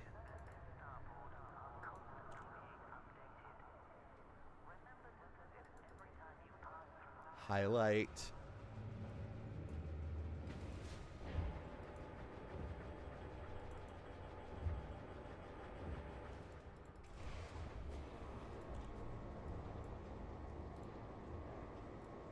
Okay, actually this looks kind of I don't know how to feel about this. This is weird. This like it doesn't look right. I mean, it doesn't look right without the bunny ears. And I think that it doesn't look bad at all. I mean,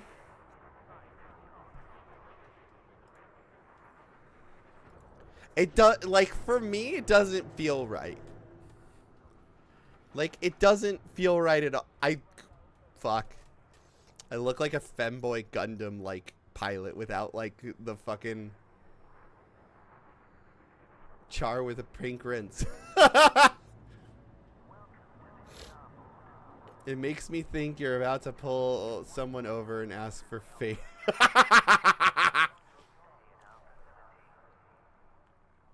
Quattro Bagna. Unrelated to Char. Okay. Yeah, I don't... honestly, I don't know much about Gundam. I wonder. One last thing.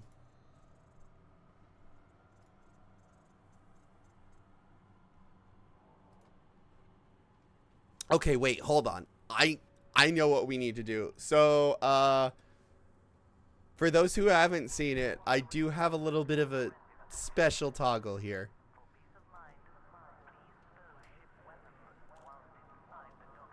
Okay, yeah, no, it doesn't look right to me at all. It doesn't look right at all. Doctor moments are a bit from above. How else are we to determine a moment of love?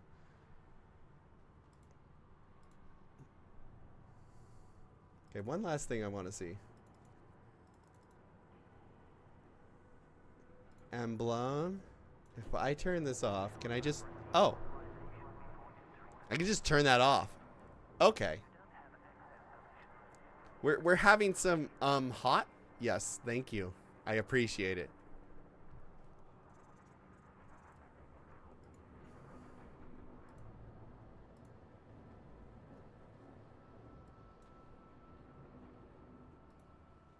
Oh, did it just cancel it? It just canceled that. Okay.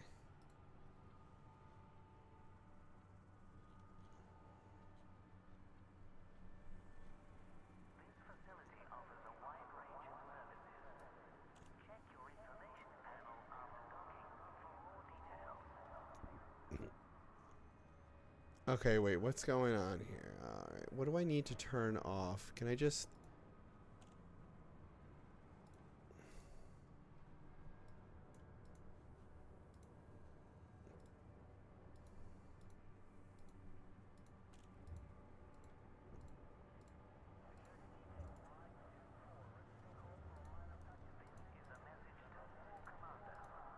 Okay, we're bringing everything back. Hold on.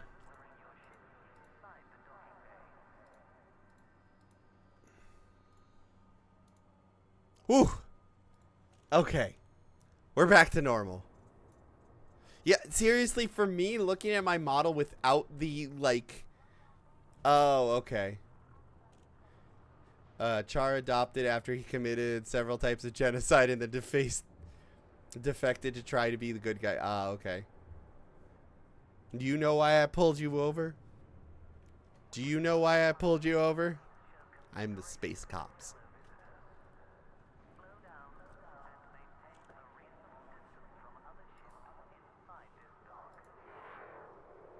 Fair, fair. Doesn't help that he fights for 1913 space Germany. Oh, no. Okay. No, seriously, though, when, like, I took off my ears, like, it just didn't seem right. Also, if you're curious, I don't actually have a pair of human ears either. Some VTubers have that, and I'm like, why? Why would you have two sets of ears?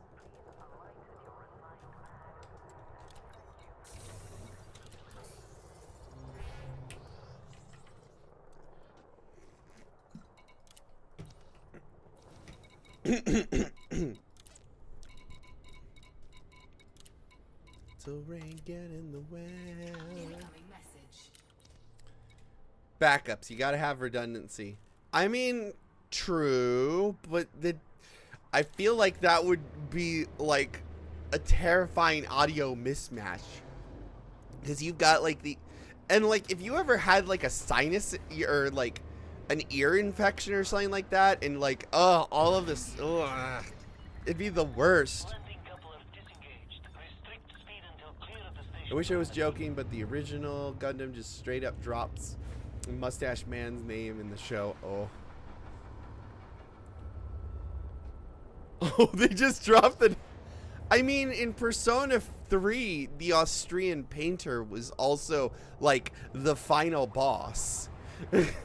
Was it Persona 3? I feel like one of the Persona games was just... Oh, Persona 2, that's what it was.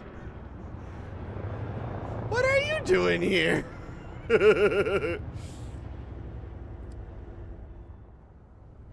And then I think it was like Persona 4 P2 as well. And P4 is just like, oh yeah, the real bad spoilers for P4, by the way. First gen animal ears. Innocent Sin, I think. Yeah. P4 was basically, wasn't it like the gas station attendant or something? Was like the final boss? It's just like, wait, what? As people freak out if the space on the head normally has human ears, it is blank or just hair. You want to get?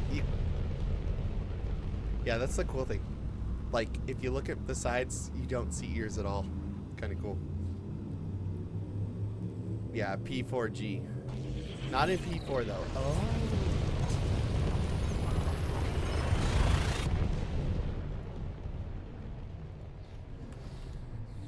On just like a random note, now that I'm thinking about it, I need to play freaking AI the Somnium Files.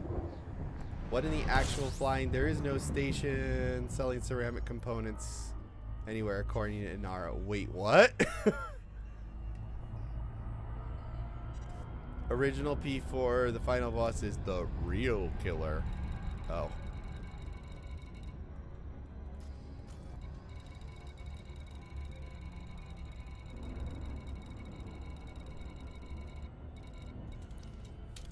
There has to be an easier way to freaking get to my carrier than like going all the way down the list.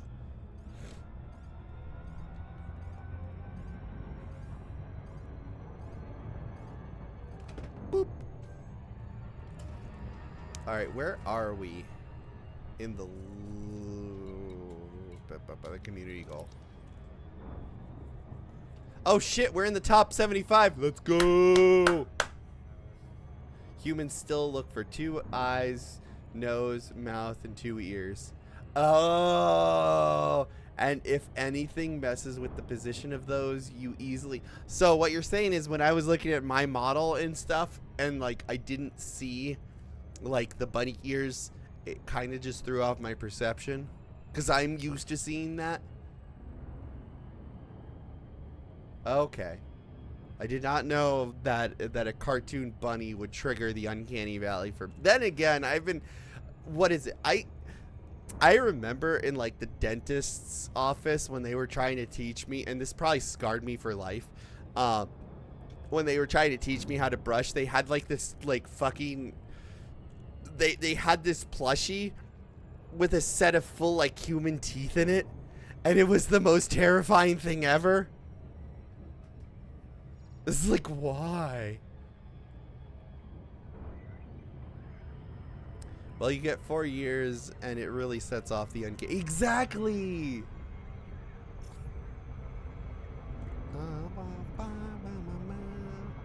I'm glad that my artist mama kind of understands that.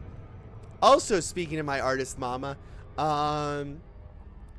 she did tell me I want to say a few months ago, hey, if you're ever down for it, she said that she had a guest room at her house in Mexico, and I'm like, hell yeah.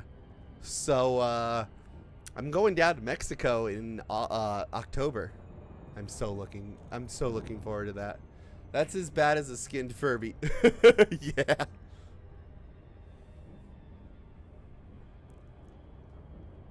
But yeah, that I am so looking forward to that trip. Same reason the anime horse Sculchi, I think her name is, has golden saucers on the side. It is to avoid the uncanny valley, cause her hairstyle is just okay. I was wondering why those exist there. You mean a plush like this? Yeah. Actually, yeah.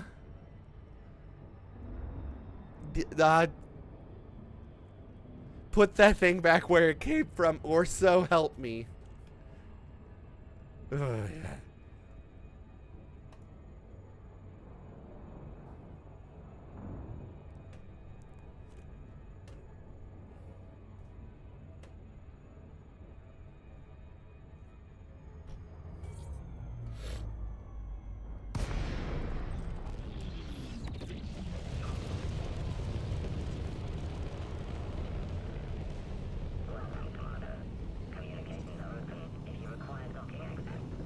Oh yeah, isn't also Gold Chip a freaking VTuber now? Technically. Like they actually gave her a live 2D. Or not a live 2D, a 3D model, I can't remember.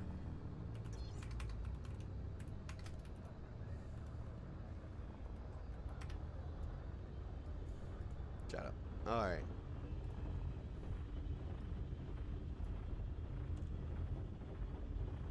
Dishonor to your house. You have dishonored your clan.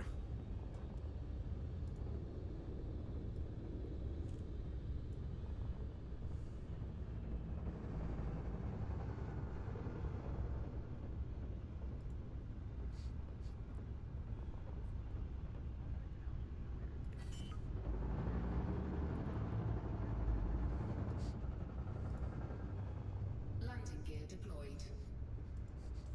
Oh yeah, she's just like, presentation. I am good at presentation. Gosh, though. That's fine. I've avoided that channel. I find the Vieira from Final Fantasy 14 did it well, though I do love me some bunny girls. Yes, they did. Agreed. And bunny girls in Final Fantasy 14 are going to get even better with the next patch, by the way. By the way, Pulsar, what is your current ship? My current ship is the Panther Clipper Mark II, aka Bodie McBoatface. Because I decided to take donations, and one person in particular sponsored the entire ship, and this was the name they came up with. I sold the name. Yeah, exactly. I sold the naming rights. So that's its name now. It's just Bodie McBoatface. Look, freaking Gordon is Gordon, aka Freeman, is a legend, in my opinion. The dude, I freaking jokingly, like, on a stream, or on a Final Fantasy 14 stream, I had an Ellison, and I kind of just off cuff was just like, guys, I'm not gonna change. If someone pays me $15 right now, I'll change to a Vieira. And he just like slapped down $15. I'm like, son of a bitch. Bodie McBoatface, sponsored by Zorgan Peterson TM, brought to you by Falcon DeLacy TM, brought to you by Capitalism with Sparkles. Yeah, pretty much.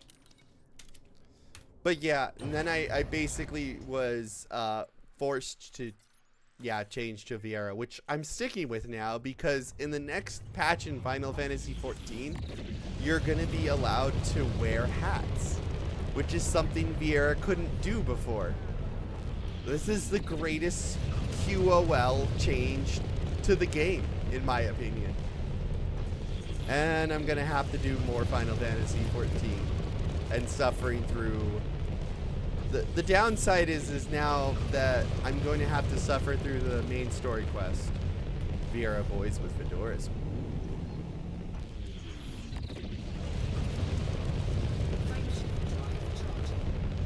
Haven't they been? Yes, they have.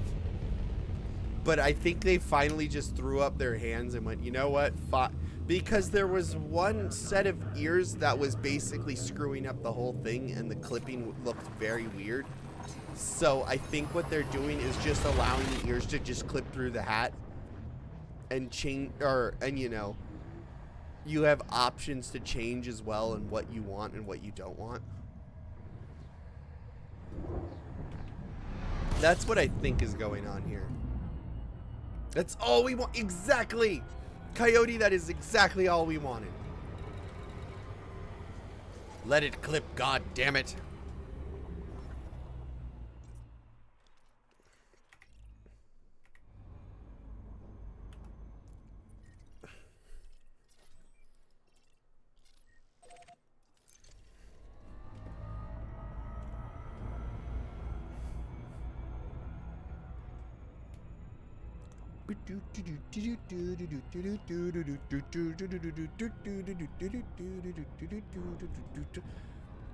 But yeah, so I guess for those who follow my channel, please look forward to more Final Fantasy 14 and Elite Dangerous streams.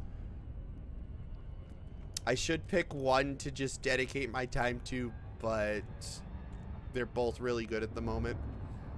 Problem wasn't clipping per se, it was the fact that the way that hats work, yeah.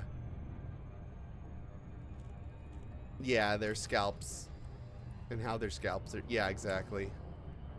Oh, I always thought it was because of the ears. Okay.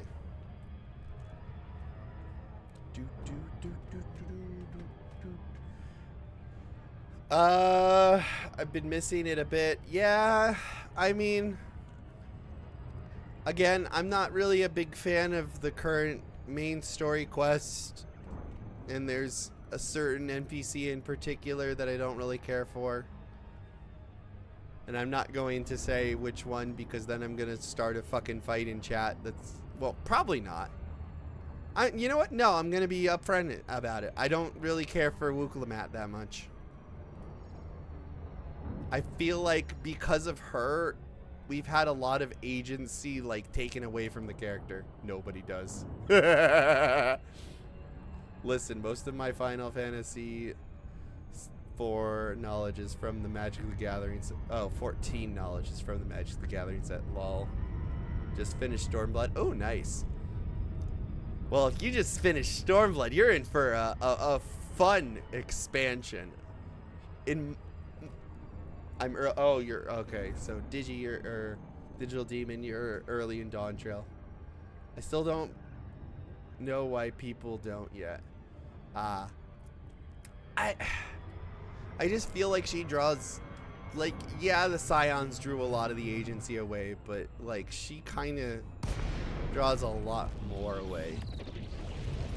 And I feel like we're just kind of following her around. Whereas, like, you'd get, like, breaks in the story in which you're helping Alphino, and then you're like, okay, I don't really want to help Alphino anymore. Let's go help out, you know, Shadowbringers gave you the option at one point to be like, hey, do you want to go help Alphino or Alice first? And I was like, hell yeah, brother, I want to help my friend Alice. Which, I mean, I liked helping out Alice, but oh boy. I'm not going to say any more because I'm going to start spoiling shit. I got really tired after Stormblood and haven't played in a while. Yeah, Shadowbringer, or... Oh, you got... Wait, yeah, fucking Stormblood and Shadowbringers is the same acronym. Fuck. SHB. Okay, that's the one for, freaking... That's so weird.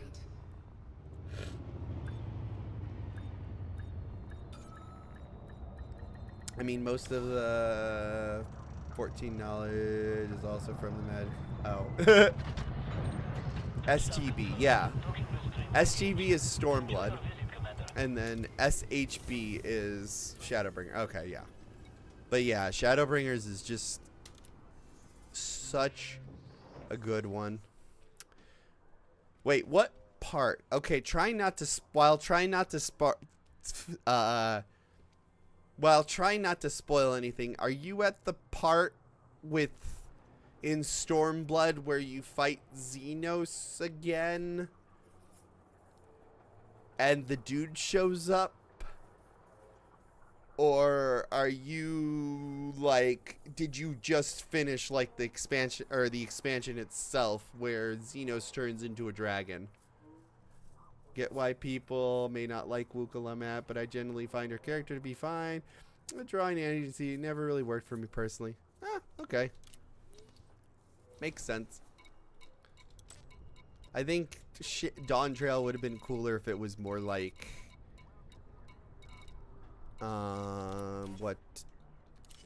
Like where you and your friends were basically, like, exploring on your own. But I guess she does... I'll admit, act as, like, a good ambassador to the culture of Tuliolal. Oh, fun fact about the twins. They each got a... Yeah, they did... Yeah. Which is awesome. Alphino and Alize are just pretty cool. In general. Alphino can be a bit snobbish at times. but like Alice is just like, I want to go in there and murder people. I want to kick ass. She's like me, for real, for real. When I'm like sick of the MSQ and I'm like, I'm tired of cutscenes. Let me kill. Let me kill. I want to kill a god. Let's kill a god for the 30th time. It's been 5 minutes and I haven't been fighting anything.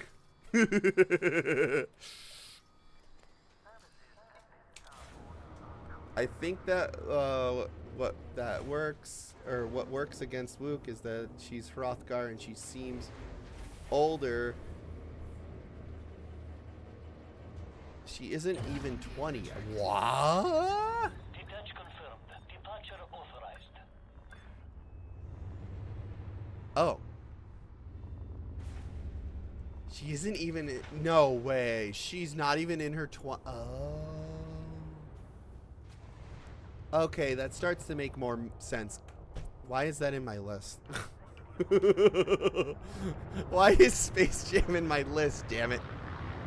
Because you put it there, Puzzle. She says at one point, 20 years is before I was born. Oh. I don't know, that part, I don't even remember.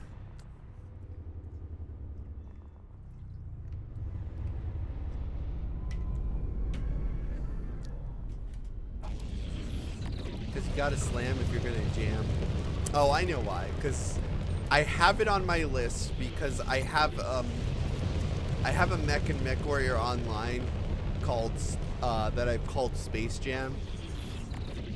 And whenever I play that thing, I have to listen to Space Jam.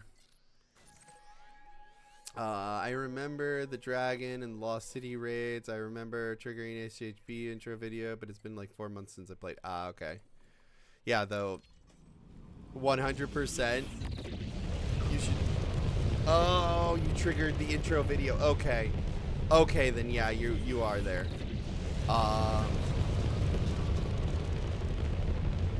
Fuck, I love that.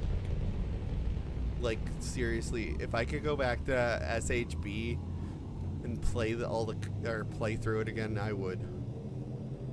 But as I mean, I could. But as a Hrothgar, you can't really tell that she's meant to be younger. Unlike Alfino, who's visibly younger than other Elizans or even Graha. Yeah. Well, Graha's like fucking centuries old, technically. I mean, obviously, you have to play that song. It's your chance to do the dance. Yeah, exactly.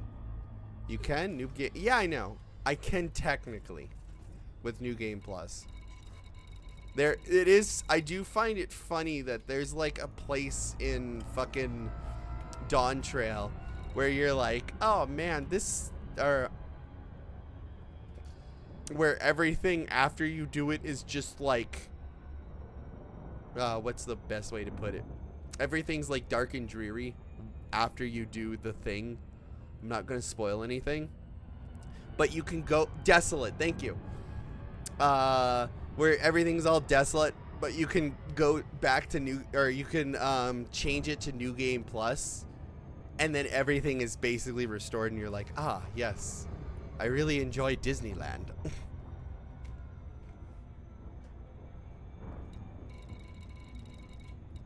Wait, what was the name of that one? Smells Like Moons. USS Fox's Paw. That's a furry. Heckin' Good Pupper. Mistake Not. Tiger Mouth. Some of these ships are fucking just straight up furry names. No offense to furries. The new raid may be amazing as it's in that exact area. The new dungeon. Oh, fuck.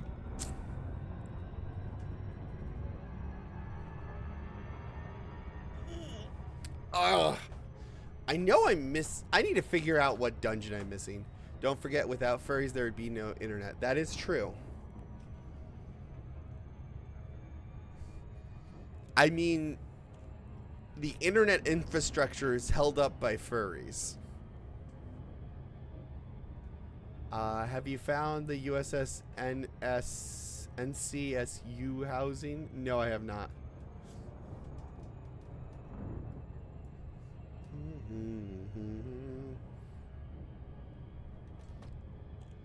I should probably also check how long I have before I have to relinquish this to the next streamer.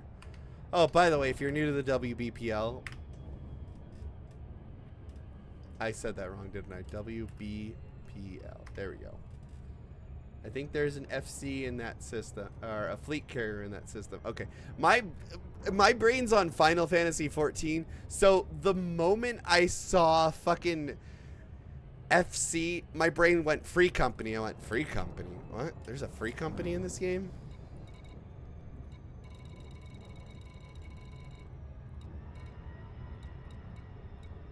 Ding Dong Dock. Pareto. Stray Dead.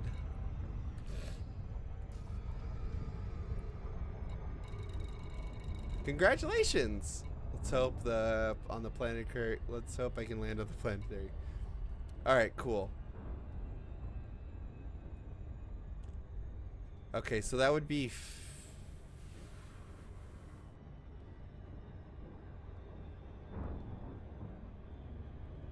3 o'clock for me. Okay. Freaking trying to do math here. Fun fact: in Final Fantasy 14, on my my free company is called You Don't Pay My Sub. And our tag is 14.99. Weird random song to come across. I haven't heard this since they posted it. Yes, the Decemberists are good. Well, she has indestructible, and it gives another creature indestructible. I see.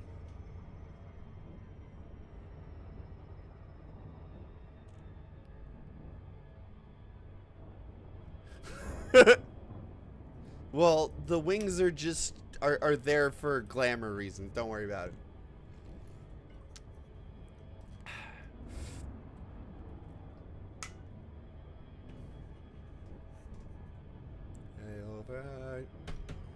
Exchanging words from the sea.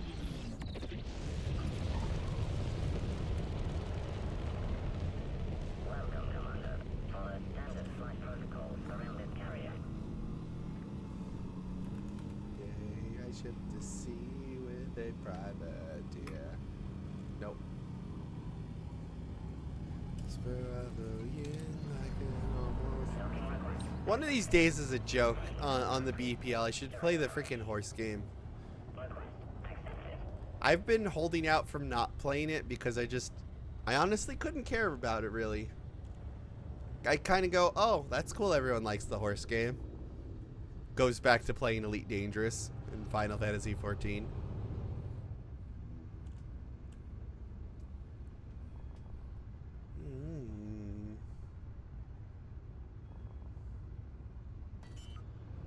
Oh shit, I need to work on my schedule as well for this week. I haven't done that yet.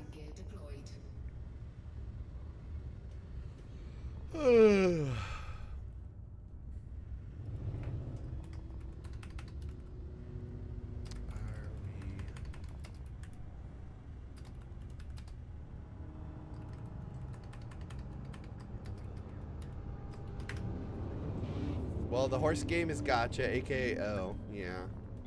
Play it with Storm Song, lol. Horse game lags for me. Oh, that's weird.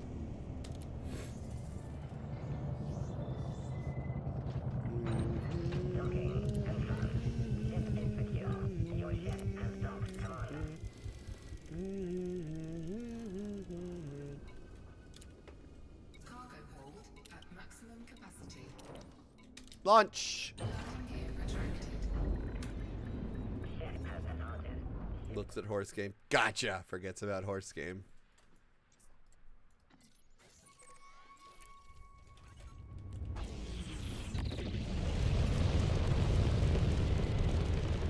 You know, I just had a thought. I saw I saw the title of like one video on YouTube that was just like, everybody or no one is going to Las Vegas anymore, and my thought was, yeah, because no one needs to go to Vegas because they got gotcha games. Why would you ever want to go gambling when you can have imaginary 2D horse girls or ship girl waifus or fantasy Genshin Impact waifu? Who would ever want to gamble if you can get that?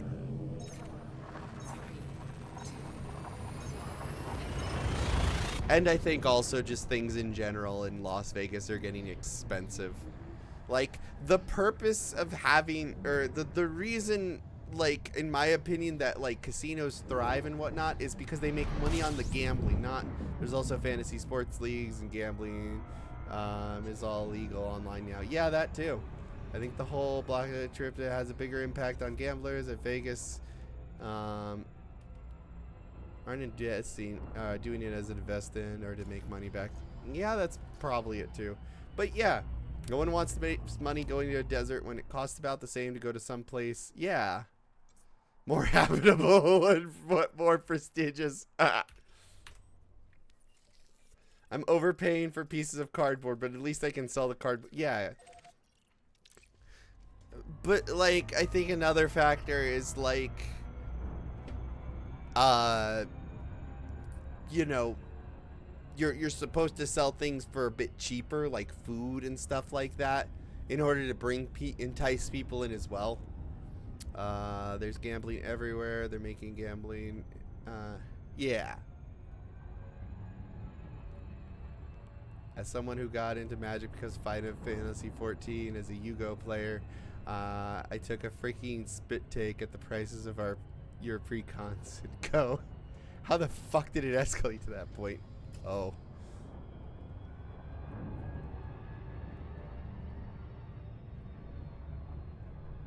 Oh, Yu-Gi-Oh! Oh. Honestly, no idea. I'm not an MTG player, but yeah, a lot of people are.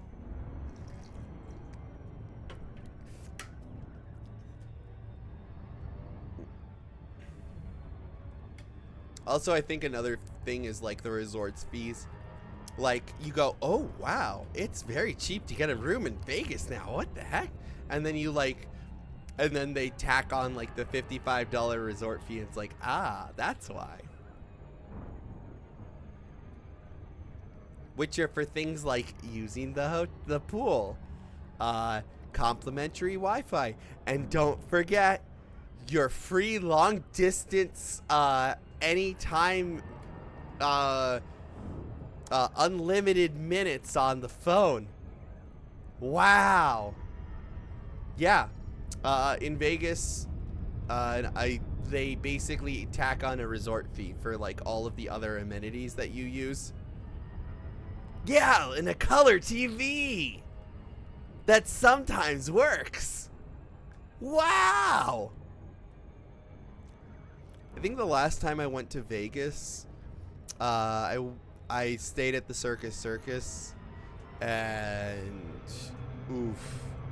Upgrade now for HD. Terminal capitalism at its worst. Not the shit show.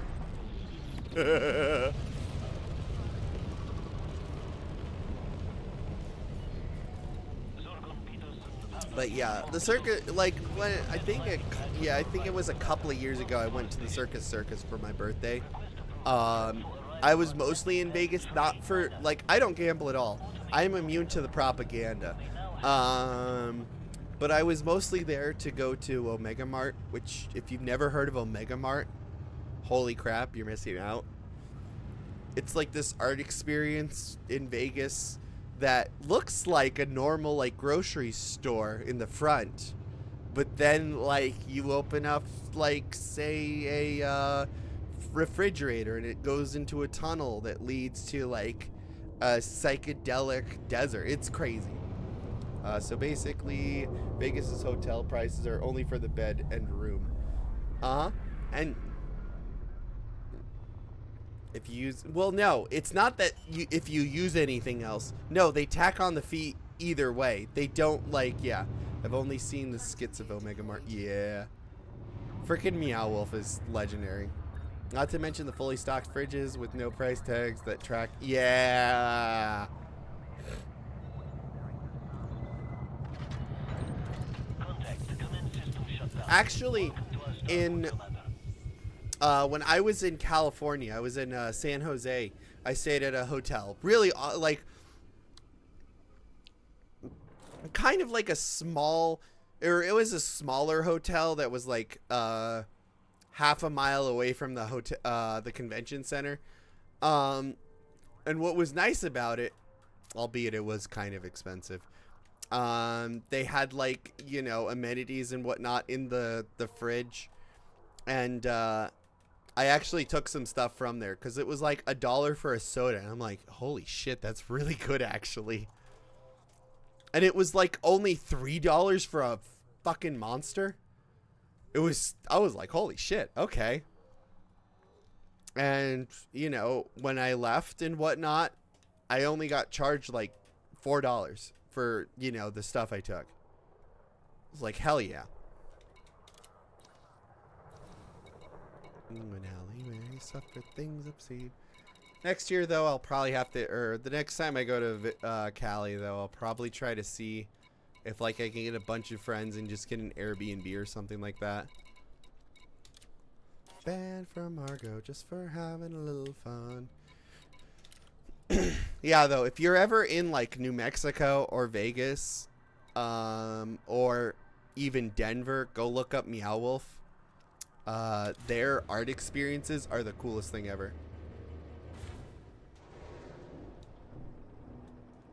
Forming an oddly cheerful heart, and a nice way of walking with their feet a yard apart, and we're banned from Marco, everyone. Yeah, though, especially the one in Denver. I literally made, like, a freaking trip out to Denver just... Ooh, you're in New Mexico right now? Yo, if you ever get the chance, then go to Santa Fe. And if you... Oh, you live there. Okay. I did not know that, Diggy Man. You should go check out... oh, fuck. What was the one in... Yeah, look up Meow Wolf Santa Fe.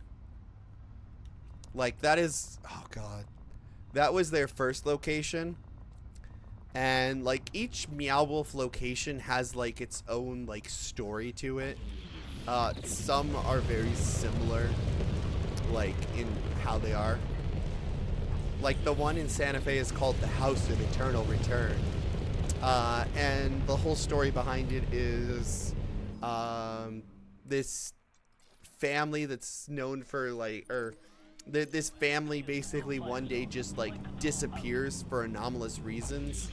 And their house is literally taken by the government and shipped out to, or from California to New Mexico so that they can study it.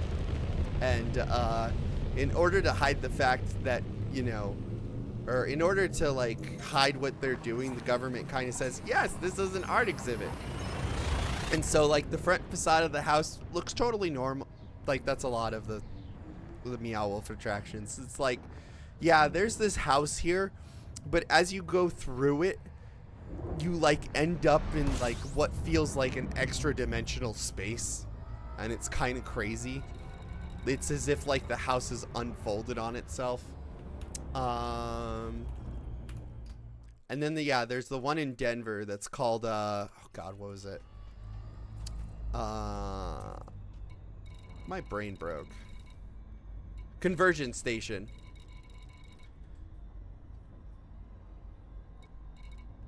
Oh, this is a 2G. Holy shit! Yeah, I've had moments like that where it's just like, oh, wait, why am I dropping so quickly? Why don't I have control here? Oh, lordy. Been there before. Yeah, though. Convergence Station is kind of crazy. The story behind that is these, like, realities or these 4 realities kind of converged upon each other.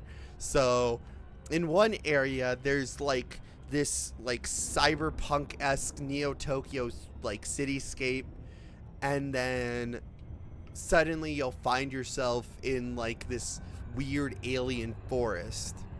It's kind of cool. And what's cool is that like within these attractions, they like invite artists in to like make different, you know, stuff for it. Leave there for just 3 days or 4, and our girl doesn't want us.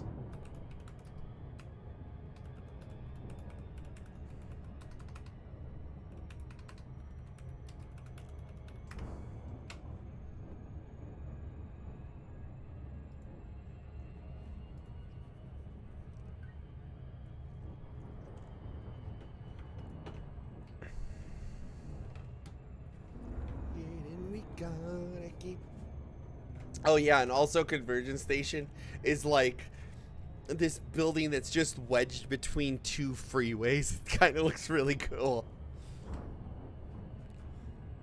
To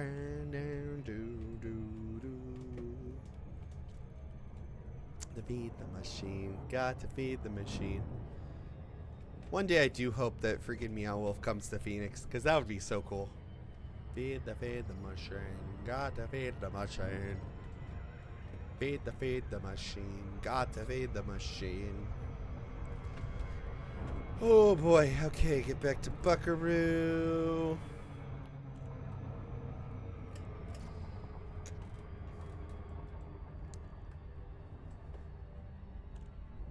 That's funny though.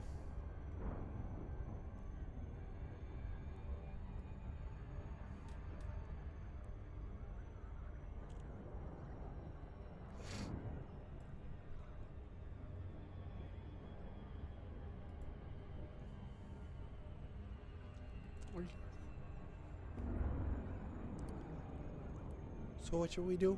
Feed the machine, got to feed the machine. I'm surprised I haven't been pulled over by a pirate yet. And now that I said that, I'll probably be pulled over by a pirate.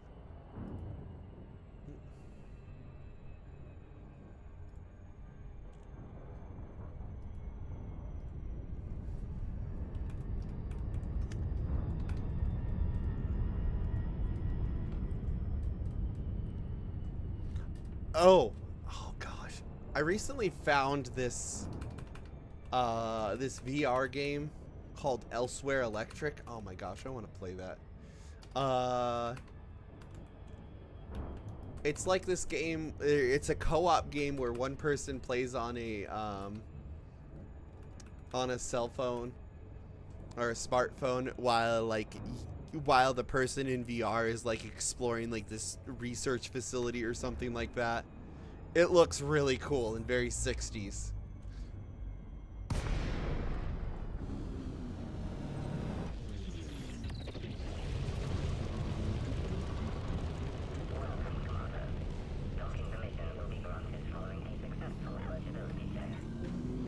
scope deployed. Cargo scope retracted. Slow down for auto dock.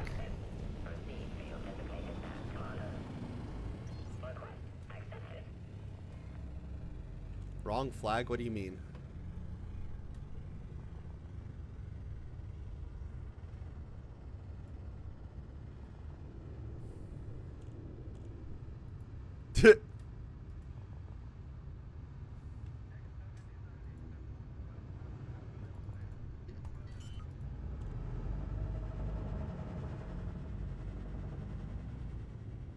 Landing gear deployed. Feed the machine, got to feed the machine. Feed the machines, got to feed the machines. Feed the machine, got to feed the machine.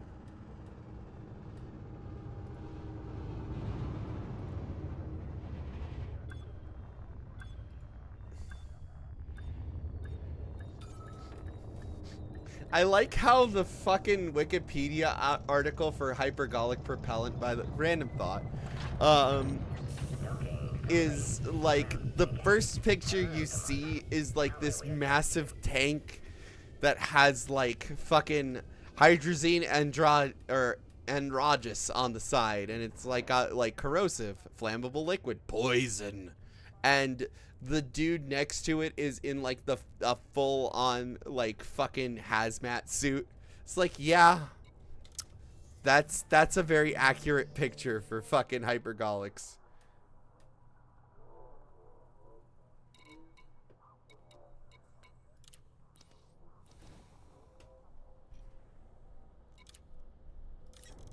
Meh. Yeah, I'll take it. Cargo hold at maximum capacity. Yar har puzzle.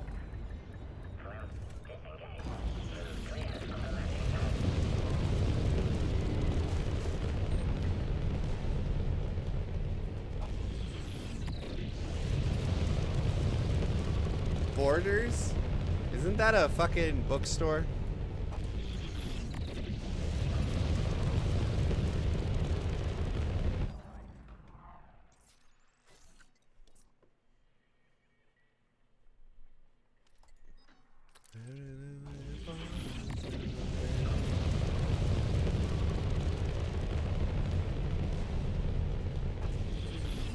Oh yeah, though. Yeah, it used to be a famous bookstore, but gosh, now that I'm thinking about freaking hazmat suits, the hazmat suits they call them refueling suits that they have at the Titan Missile Museum.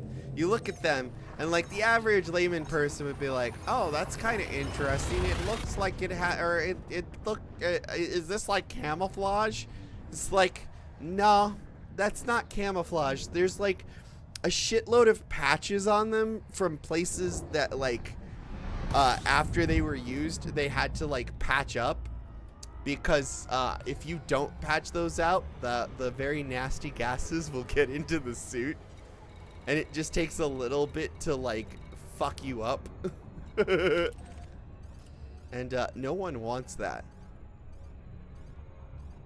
At the time, they had an entire bookcase of armored warfare theory. That is awesome. Yeah, I remember that. I remember Borders. We had a good one by me a while ago, and then they went out of business. I think that's where I've got my first Harry Potter book, and then like read one of them and didn't read anymore. I think I only read The Sorcerer's Stone. But it's sick as hell. What's sick as hell?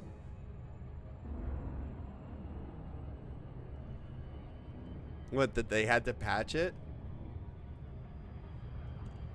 Or the... Oh, no, the freaking armored warfare theory, yeah. Sorry, I'm getting distracted. What the fuck?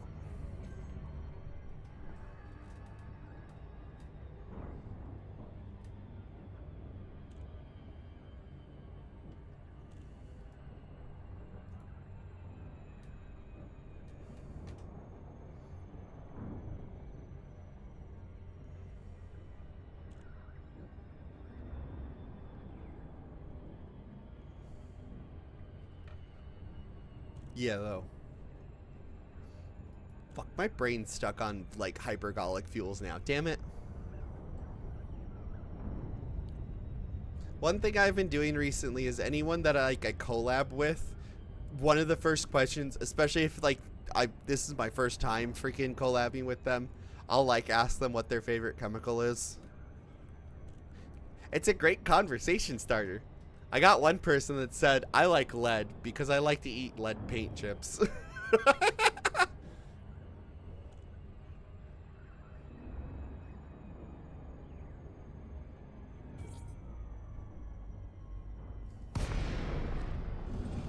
Starlace Station. Watch I hit 50% by fucking offloading my entire fleet carrier. Be hilarious.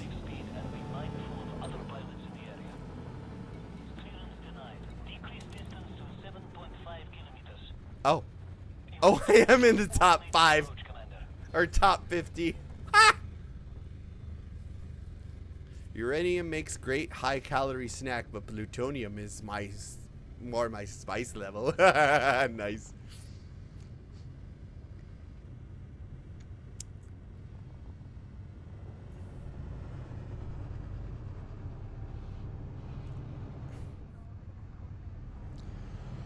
Whew. How's the Panther? Great. I love it. It's big. It's got a heavy cargo capacity. And I'm already within like the top 50% of commanders bringing shit to the station.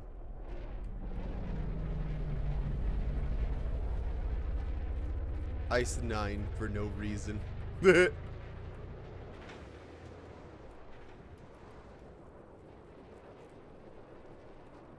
Transform into Frog. Good job, ship.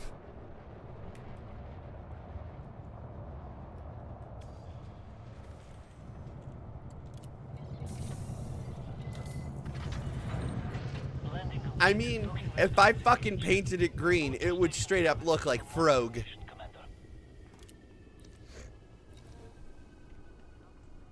I think my favorite chemical is serotonin. The power of a good nap is hard to overstate. Very true. This is a great conversation starter. As long as no one answers your question with chlorotrifluoride, it's all good. Is this a fucking thing I need to wiki? Is this gonna... If I wiki this, is like the fucking NSA gonna come after me?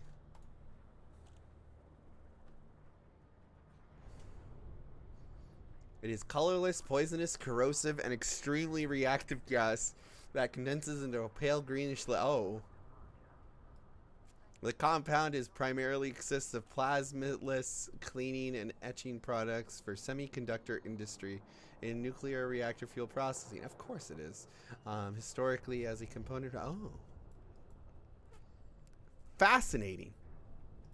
Any chemical that involves fluoride is likely to be nope. On one.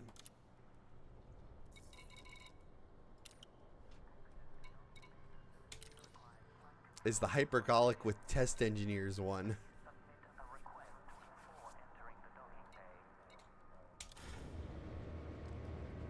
This stuff burns this stuff burns asbestos and meters of concrete and just doesn't stop. Oh god.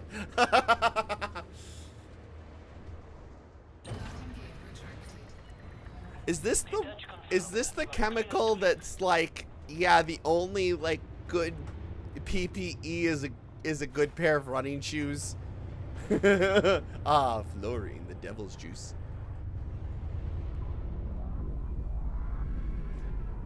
Or is that another chemical I'm thinking of?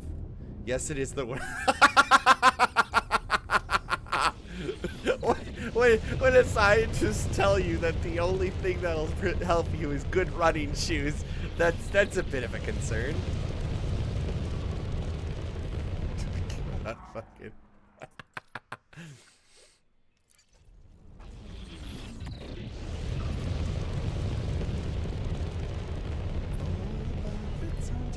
You have cleared the no-fly zone. Flight control out.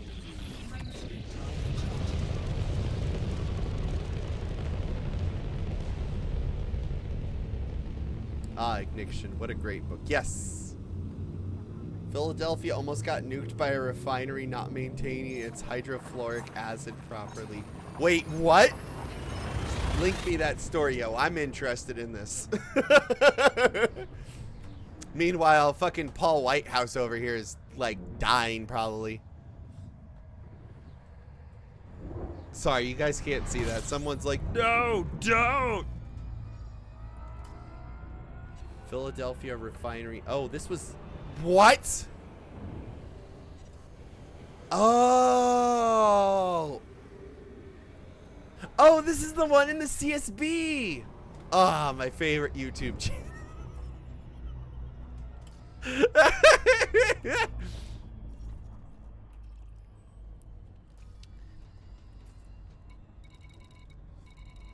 The CSB is my favorite YouTube channel. They have, if you've never seen the Chemical Safety Board YouTube channel, guys, go check it out. They have some of the best investigation reports.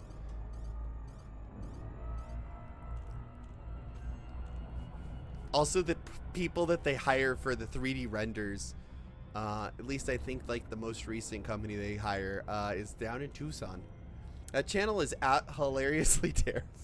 Yes. It's like, oh. There's things in that, like, that fucking, like the investigation reports that you're just like, oh, they make cardboard there?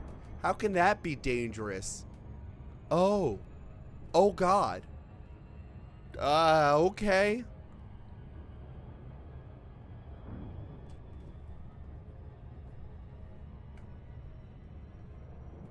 And then you realize, like, they go over, like, the problems and oh, God. Has there been, what was the last CSB video anyways? Now I'm curious. Damn it. I may or may not have had, like,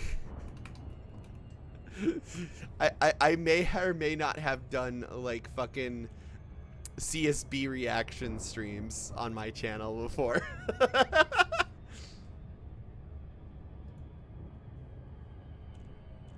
Oh, they had a video 1 month ago, huh?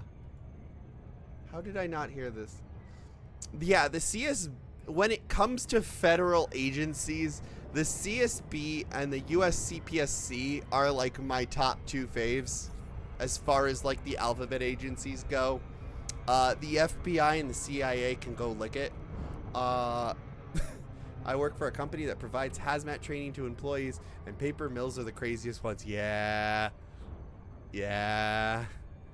Yikes. Hi, Wilf. We're talking about the USCSB. But yeah, the U.S. Consumer Product Safety Commission are some of the best fucking memesters.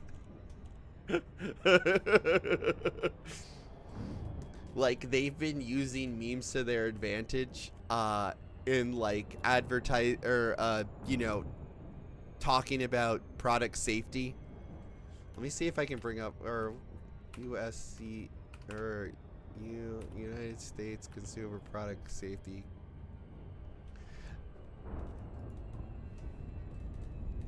They also tout them. What the fuck? In my opinion, they are still awesome. Like, hold on. Like, I fucking opened up their Twitter page, and of course, this is the first fucking thing I see.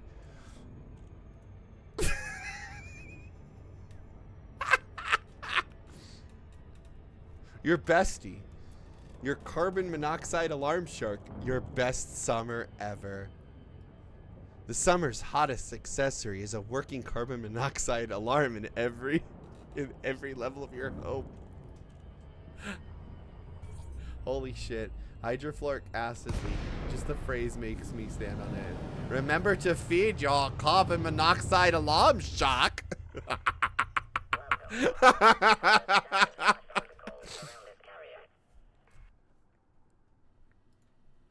It's fucking hilarious. Yeah, though, they have some bangers. They also have their own... Hold on. They also have their own album.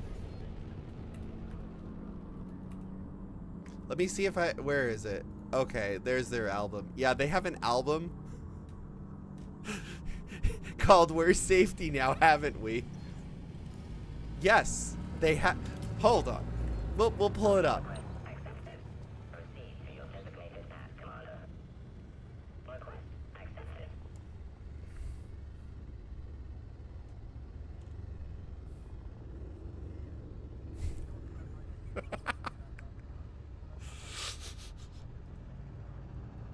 This is a thing.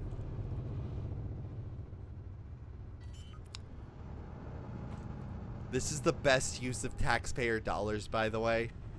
Lighting like screw putting like massive holes in third world countries. I want more albums from the USCPSC.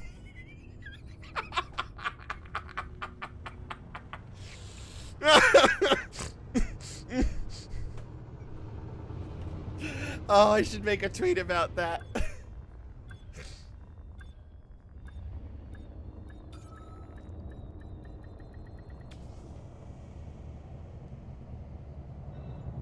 But yeah, they also do, you know, they also tell you, hey, this stuff, or, oh, hey, this stuff is, you know, dangerous. And they have a lot of recalls as well.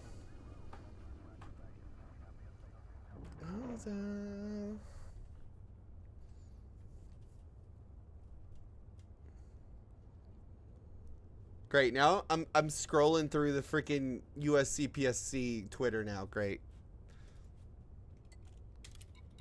Okay, carrier services. The only group that drops on a fire album and you feel justified in asking what kind of fire. When you're in the streets, take caution. Check your head and your noggin. And it teaches you really good things. Like you should replace the helmet if it's like worn. Or like, you know, it's a one-time use product.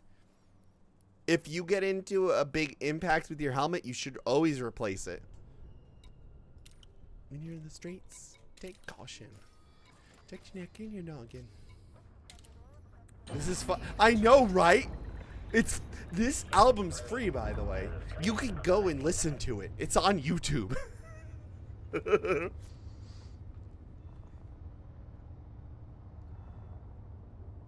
Also,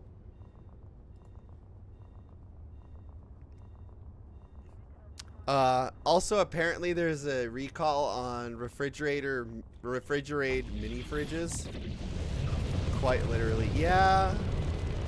It tends to try to murder you. Or it tends to try to murder us sometimes in Elite Dangerous, doesn't it?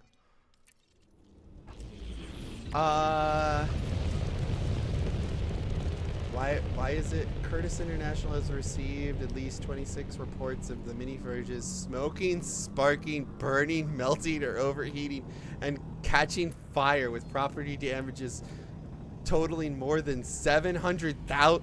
Oh.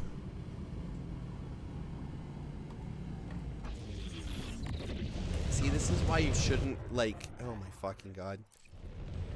First off, why the fuck would you even, yeah, the mini fridge. Like the small little mini fridges that don't have like a compressor or anything like that, they use the, oh, what the fuck is that? What are those things called? Technology Connections did a fucking video on it. God, what is it called? It uses that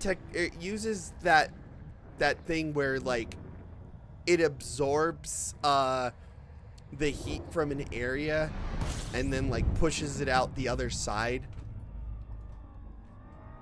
But it gets stupidly hot on, or it's really cold on one side, but then gets stupidly hot on the other. Heat pump, not a heat pump, because that would mean that you're using a compressor. In like a radiator. Fuck, what was that thing called?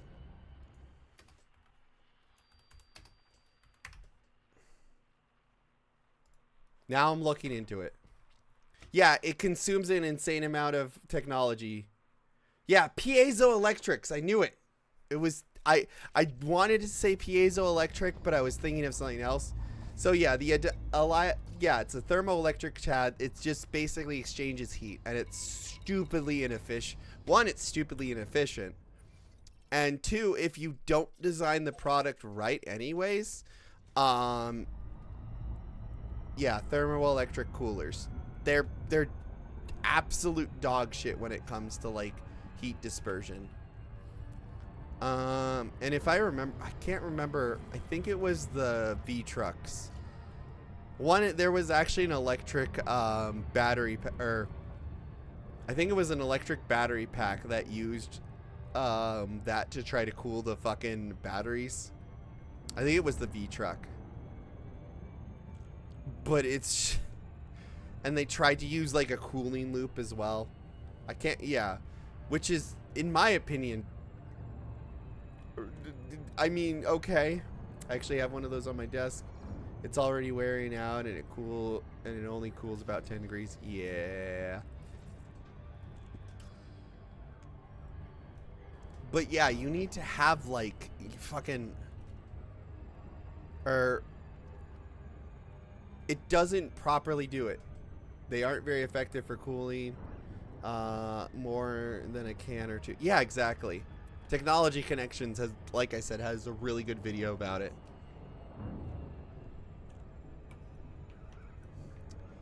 I like how his title is, "This goofy fridge has a really clever design. It's also kind of terrible."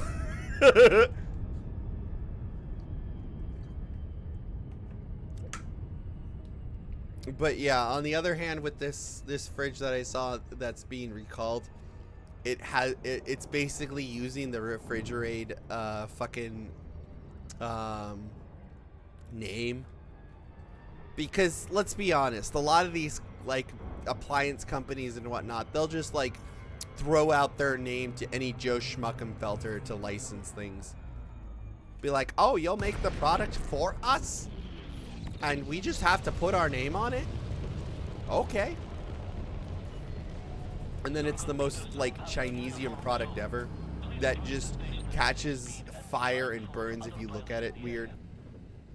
Okay. I want to go back to listening to Twerp.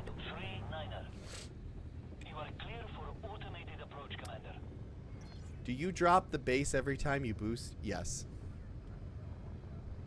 Yeah, the freaking boost on this sounds really good. Personally, my favorite will always be the Orca, which is just like doom, or the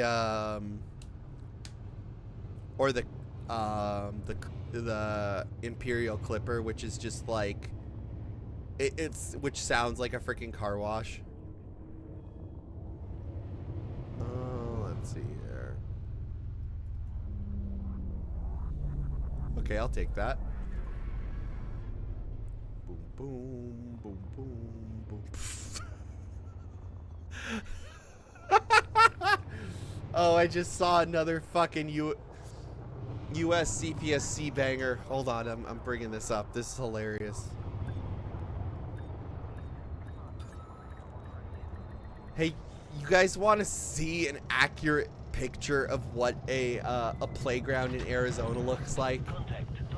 I have it right here.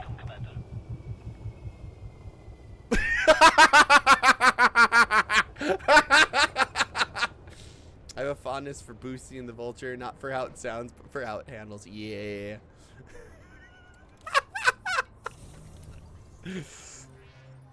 It's not always a great day for the playground.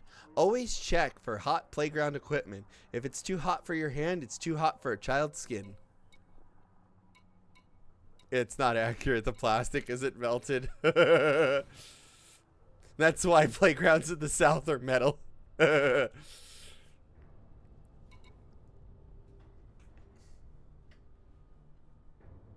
one is giving me Scarfolk vibes. Yeah.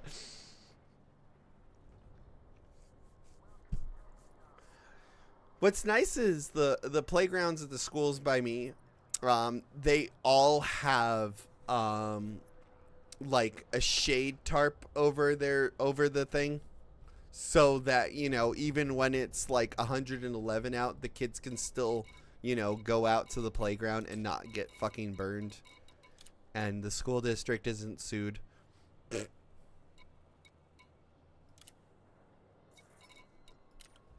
Look, if you slide really fast, you'll barely feel the heat.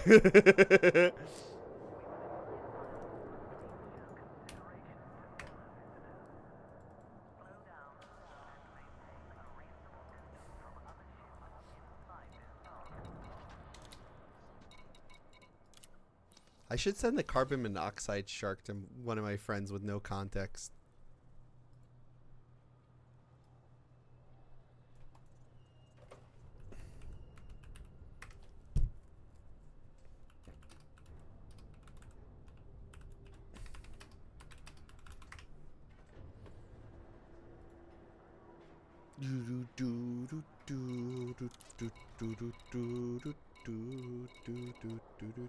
Okay, I did sell. Cool. Right, are we in the top 25 yet? Who's willing to bet we're in the top? Okay, we're still in the top 50. It's parkour training. Keep the momentum or feel the burn. Yeah, exactly. If it's not hot enough, you'll experience the lightning frost effect and go even Detach confirmed. Departure authorized.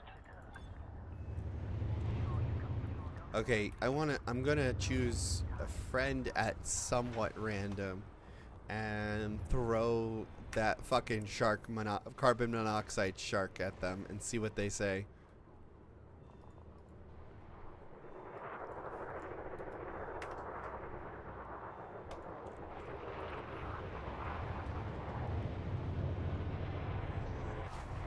What the fuck? Asshole. You bought the big boy transport. How much crap can you fit in it? Currently, I am at 1,104.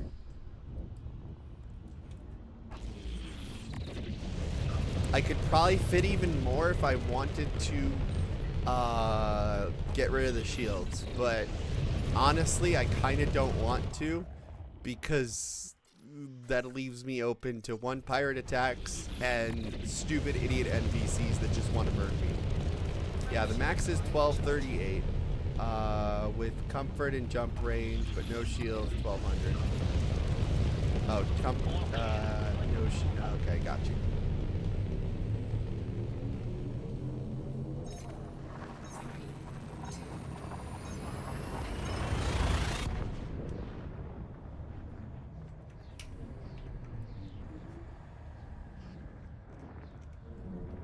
Like,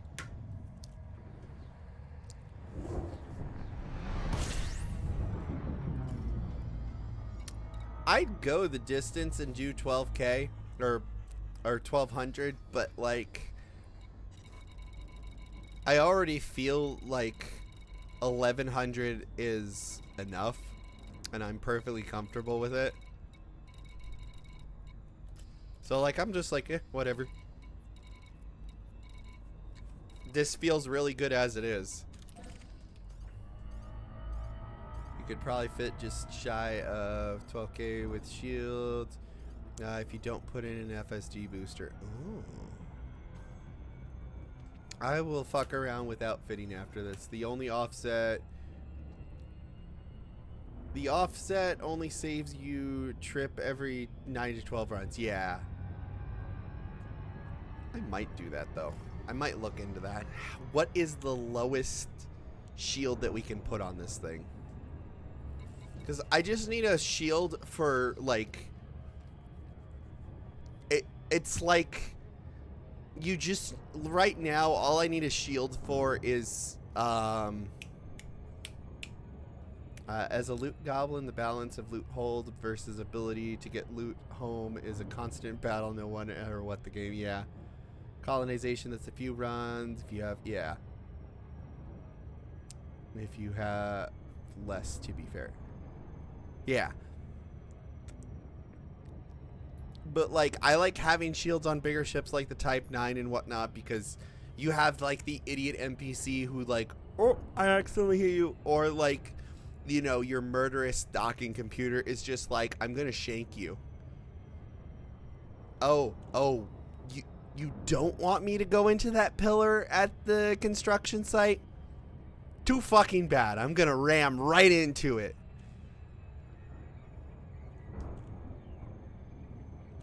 Well, the comms array is complete. Didn't make a third suspiciously panther-shaped crater into the construction site. Nice.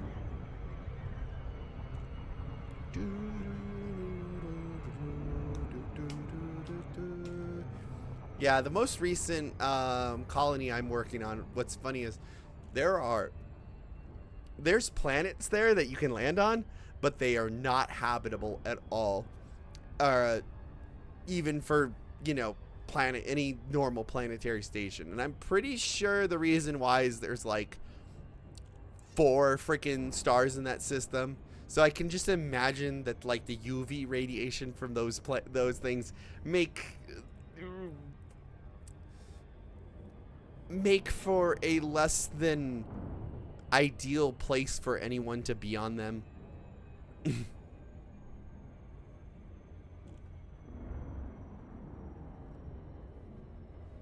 Ah, yes. Would you like this real estate in this nice system? You'll only get irradiated by 4 stars. One of which is a blue-white star. So it's already hot as it is. Ba-da-ba-ba-ba. Do-do-do-do-do.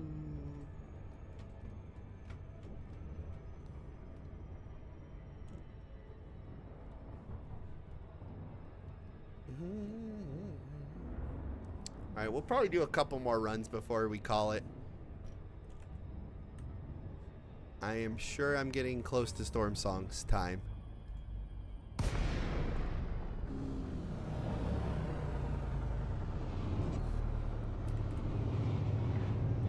Welcome, Commander. Docking permission will be granted following a successful eligibility check.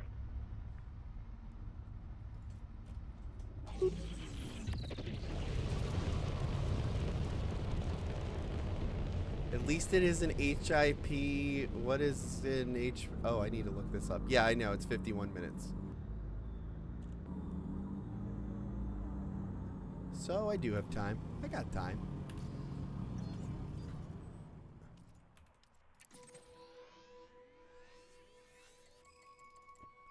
"14 stars and 3 black holes." Ooh.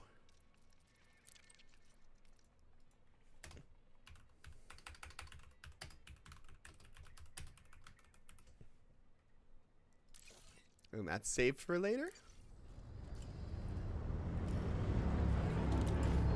Oh, I didn't crash. Wow. I was expecting to crash into the fleet carrier. I did not. Kind of just zooped past it. Oh, hell yeah. Starship Symphonication. I love this song.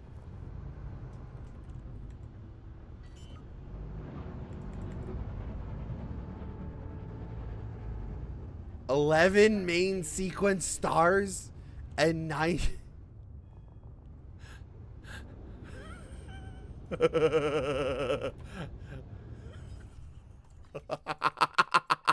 need to try to do that. Noted.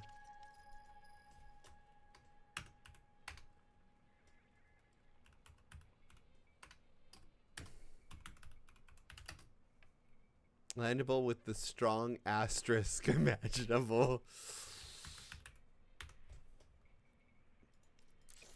That one is also fun landing planet.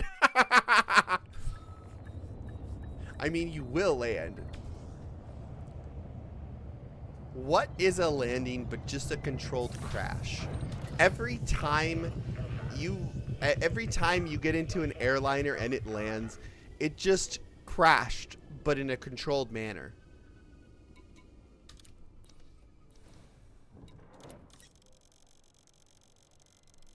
Controlled fall. Yes, exactly. A landing is but a controlled fall. Honestly, me getting back into Elite makes me want to restart the Colonia winder that I gave up halfway years ago. A Sidewinder that can make it to Colonia, that's pretty cool.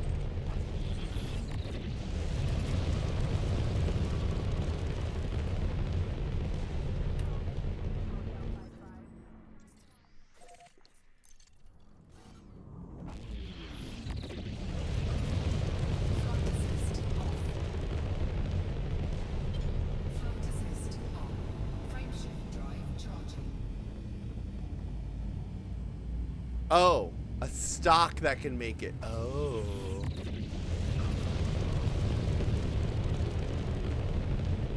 AFMUs and fuel scoop. Oh God, that. Wow. Okay, that's terrifying.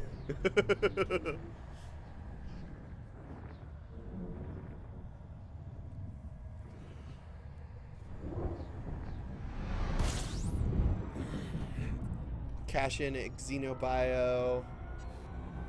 After 1,100 hours, I'm finally about to cash in Xenobio and get my first fleet carrier. Need another billion, or else I'd make it home. It was some 3,600. Holy shit! That's nuts.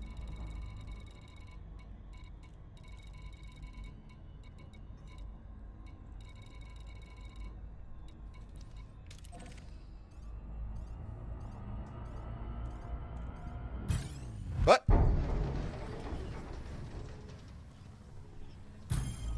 Okay, let's see how good this does.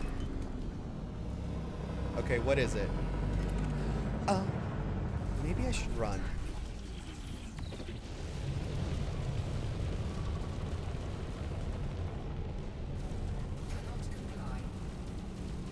Yeah, I should run. There's no way I'm winning that one. I did start, I met some people on the way. I did give up on it halfway due to a few reasons. Dangerous cheese, that's a no.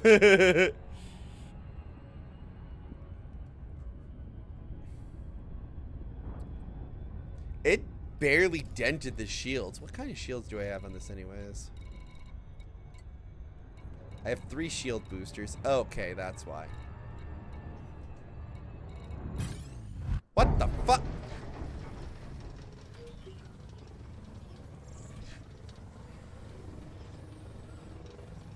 Please, piss off.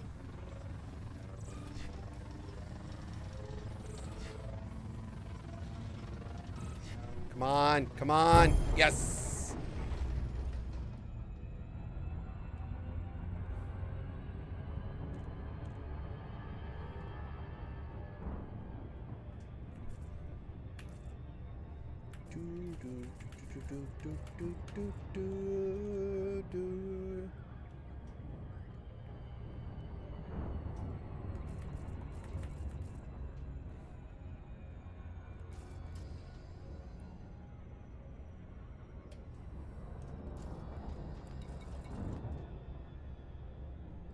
Okay, we're good.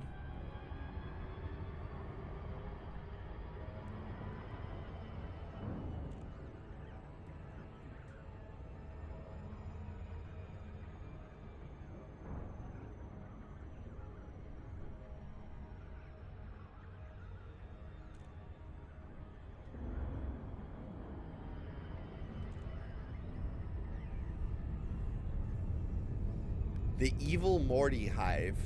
Or the Evil Morty. Okay, that's alright. Someone's big into Rick and Morty. I am an intellect. I am a Rick and Morty fan. I am an intellectual. Well, the floor was suddenly a few hundred meters closer than I'd like. That. Oh, jeez.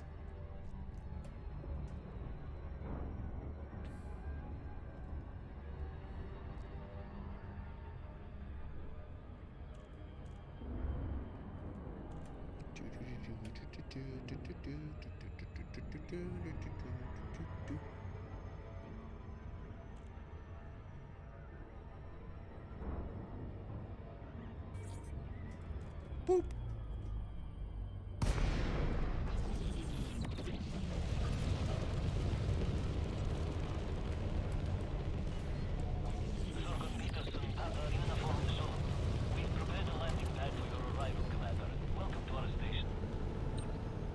Starlay Station, here we come. 1-0.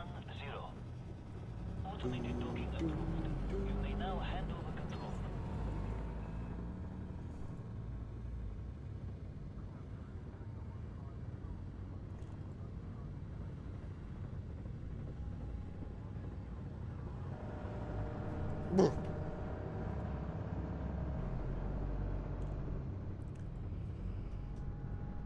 Yeah, we'll drop this off and end stream. So, where am I still in the running right now? Anyways, still top 50, which is perfectly fine with me.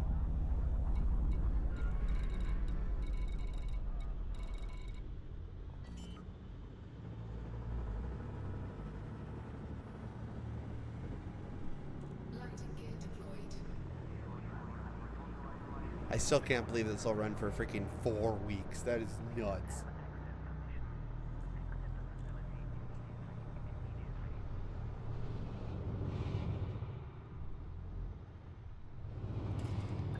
But yeah, what I'm planning on doing is just dumping my entire fleet carrier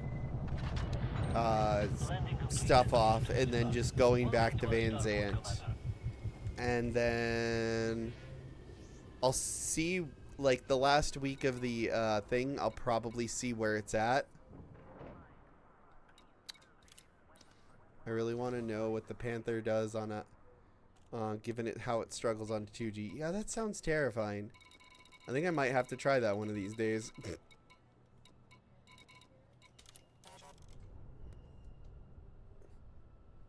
It's a couple small affairs.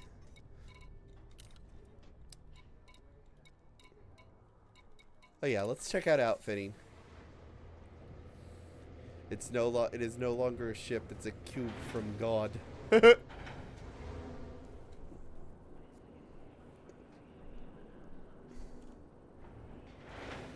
Okay. Not on on a 9+G world, fully laden. Fill it with Imperial slaves.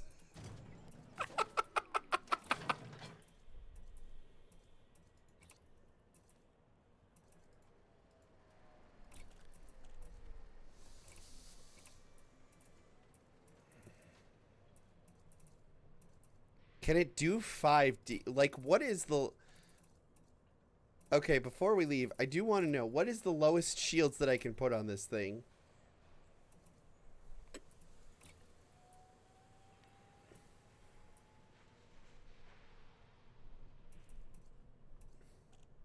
Should be class 6. Okay, cool. I do have class 6s somewhere. Because I have a 7A in it right now. So I could do a 6A. That's boosted. Wherever the fuck that is. Oh, it's over on my ship. It's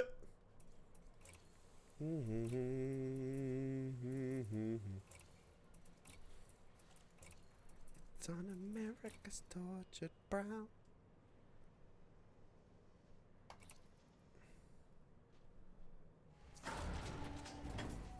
Okay, so we'll do that for right now. You know what? Yeah, let's bring this back to Buckaroo Banzai first. Before we end.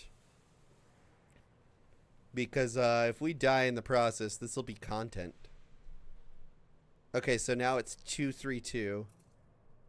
My darkened clouds. But if I drop that...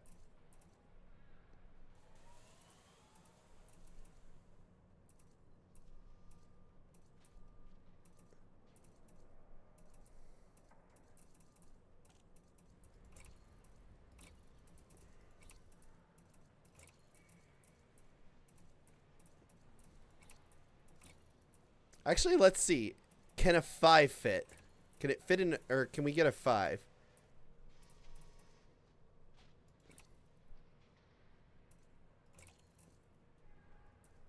We'll put a 5C in it and see.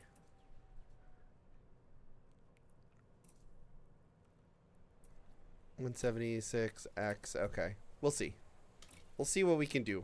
All right, let's get back to the carrier.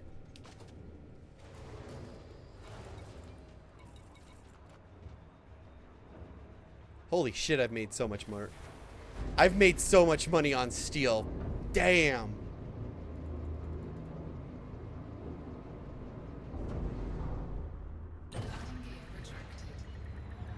Detach confirmed. Watch for oncoming traffic when passing through the airlock.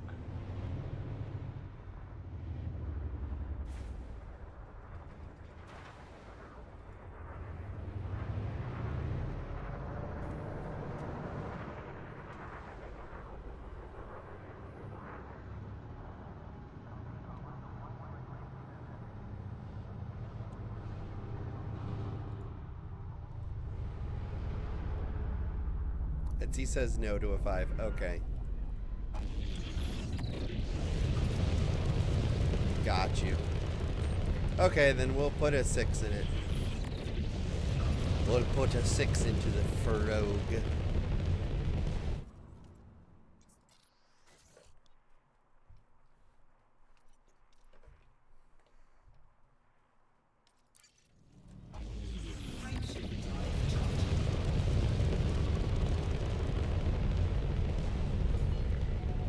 You have cleared the no-fire zone. Flight control out.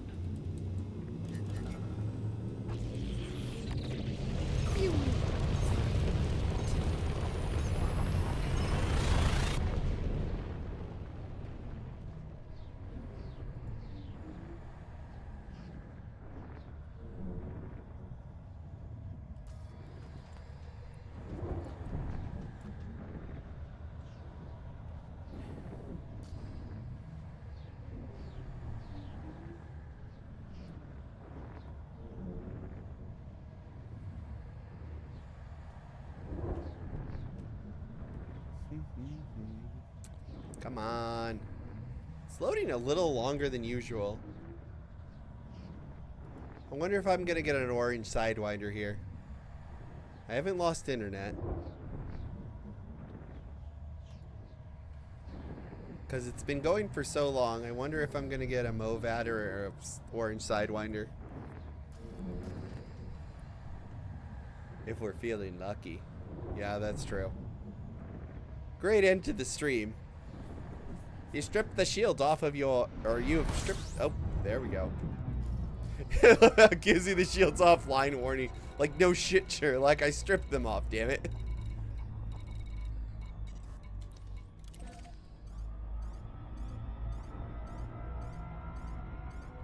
Have generally been a problem.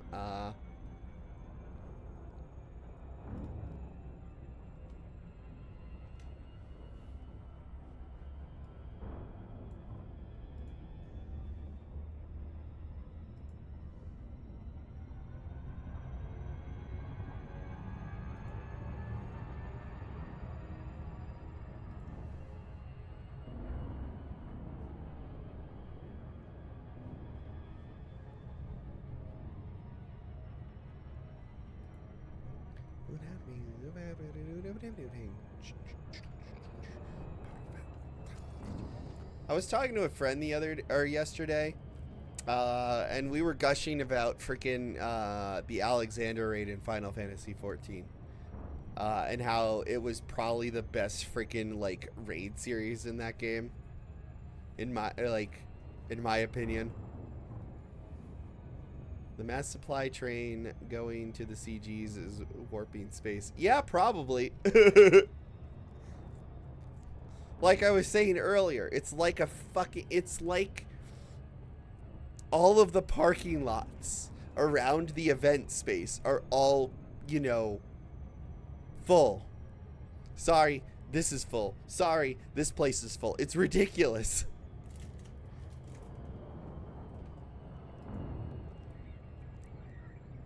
But yeah, freaking Alexander was crazy. God.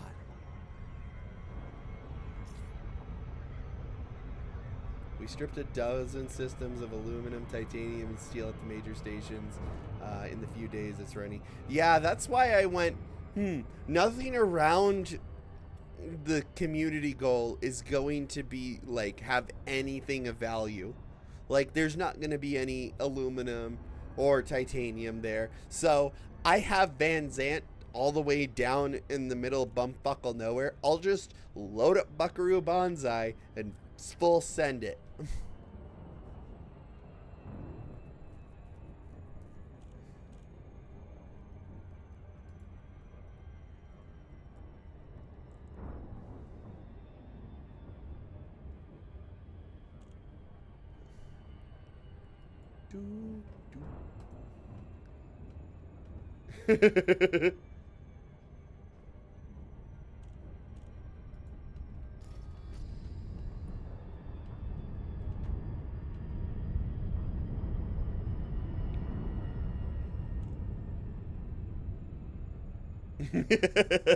Because everyone has a freaking Panther Clipper now.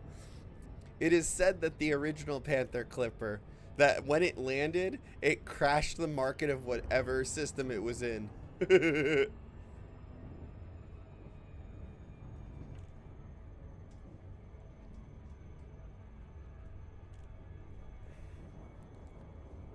And some of the stations started with 100K plus supplies. Oh.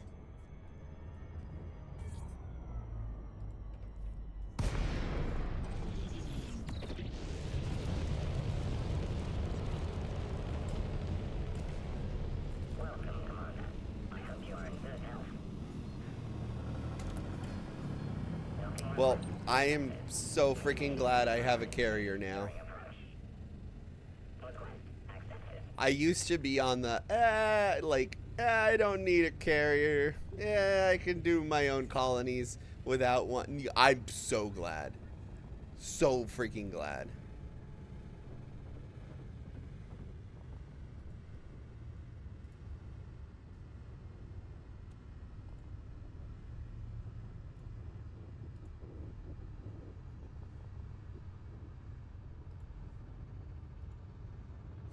Reduced to nothing. Oh god.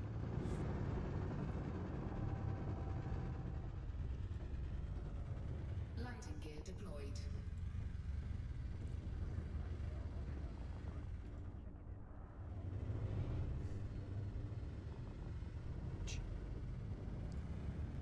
Arcane arts. It shall move us, loves up your heart.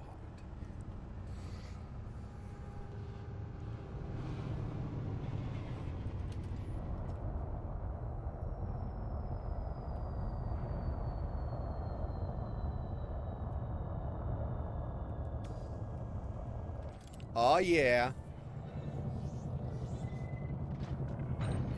Docking accomplished. Clamp engaged. Your ship. Okay. All right. We got to go into outfitting.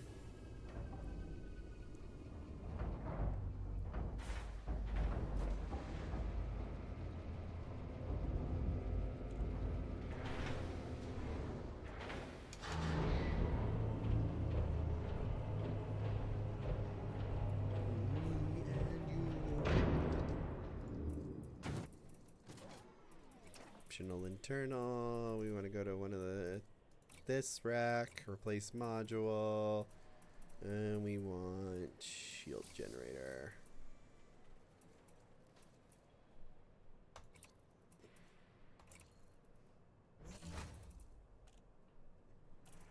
Yep, I was just about to head out, Storm Song, though. But yeah, we were working on a community goal, and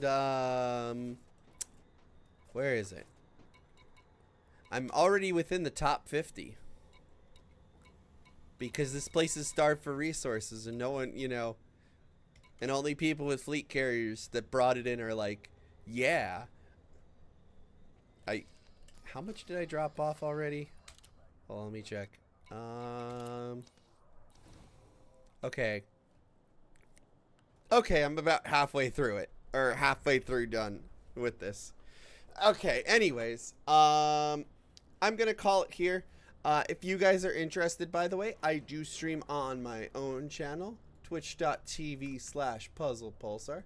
If you are interested at all, you can go and follow me, because I do all sorts of things like elites and the dangerous. Yeah, I will see you guys all later. But not before we watch an ad from the Libertalia mercenary group. Bye-bye. You there? Yes, you over there. Yes, you right there. Yes, there you are. Yes, you indeed, sir.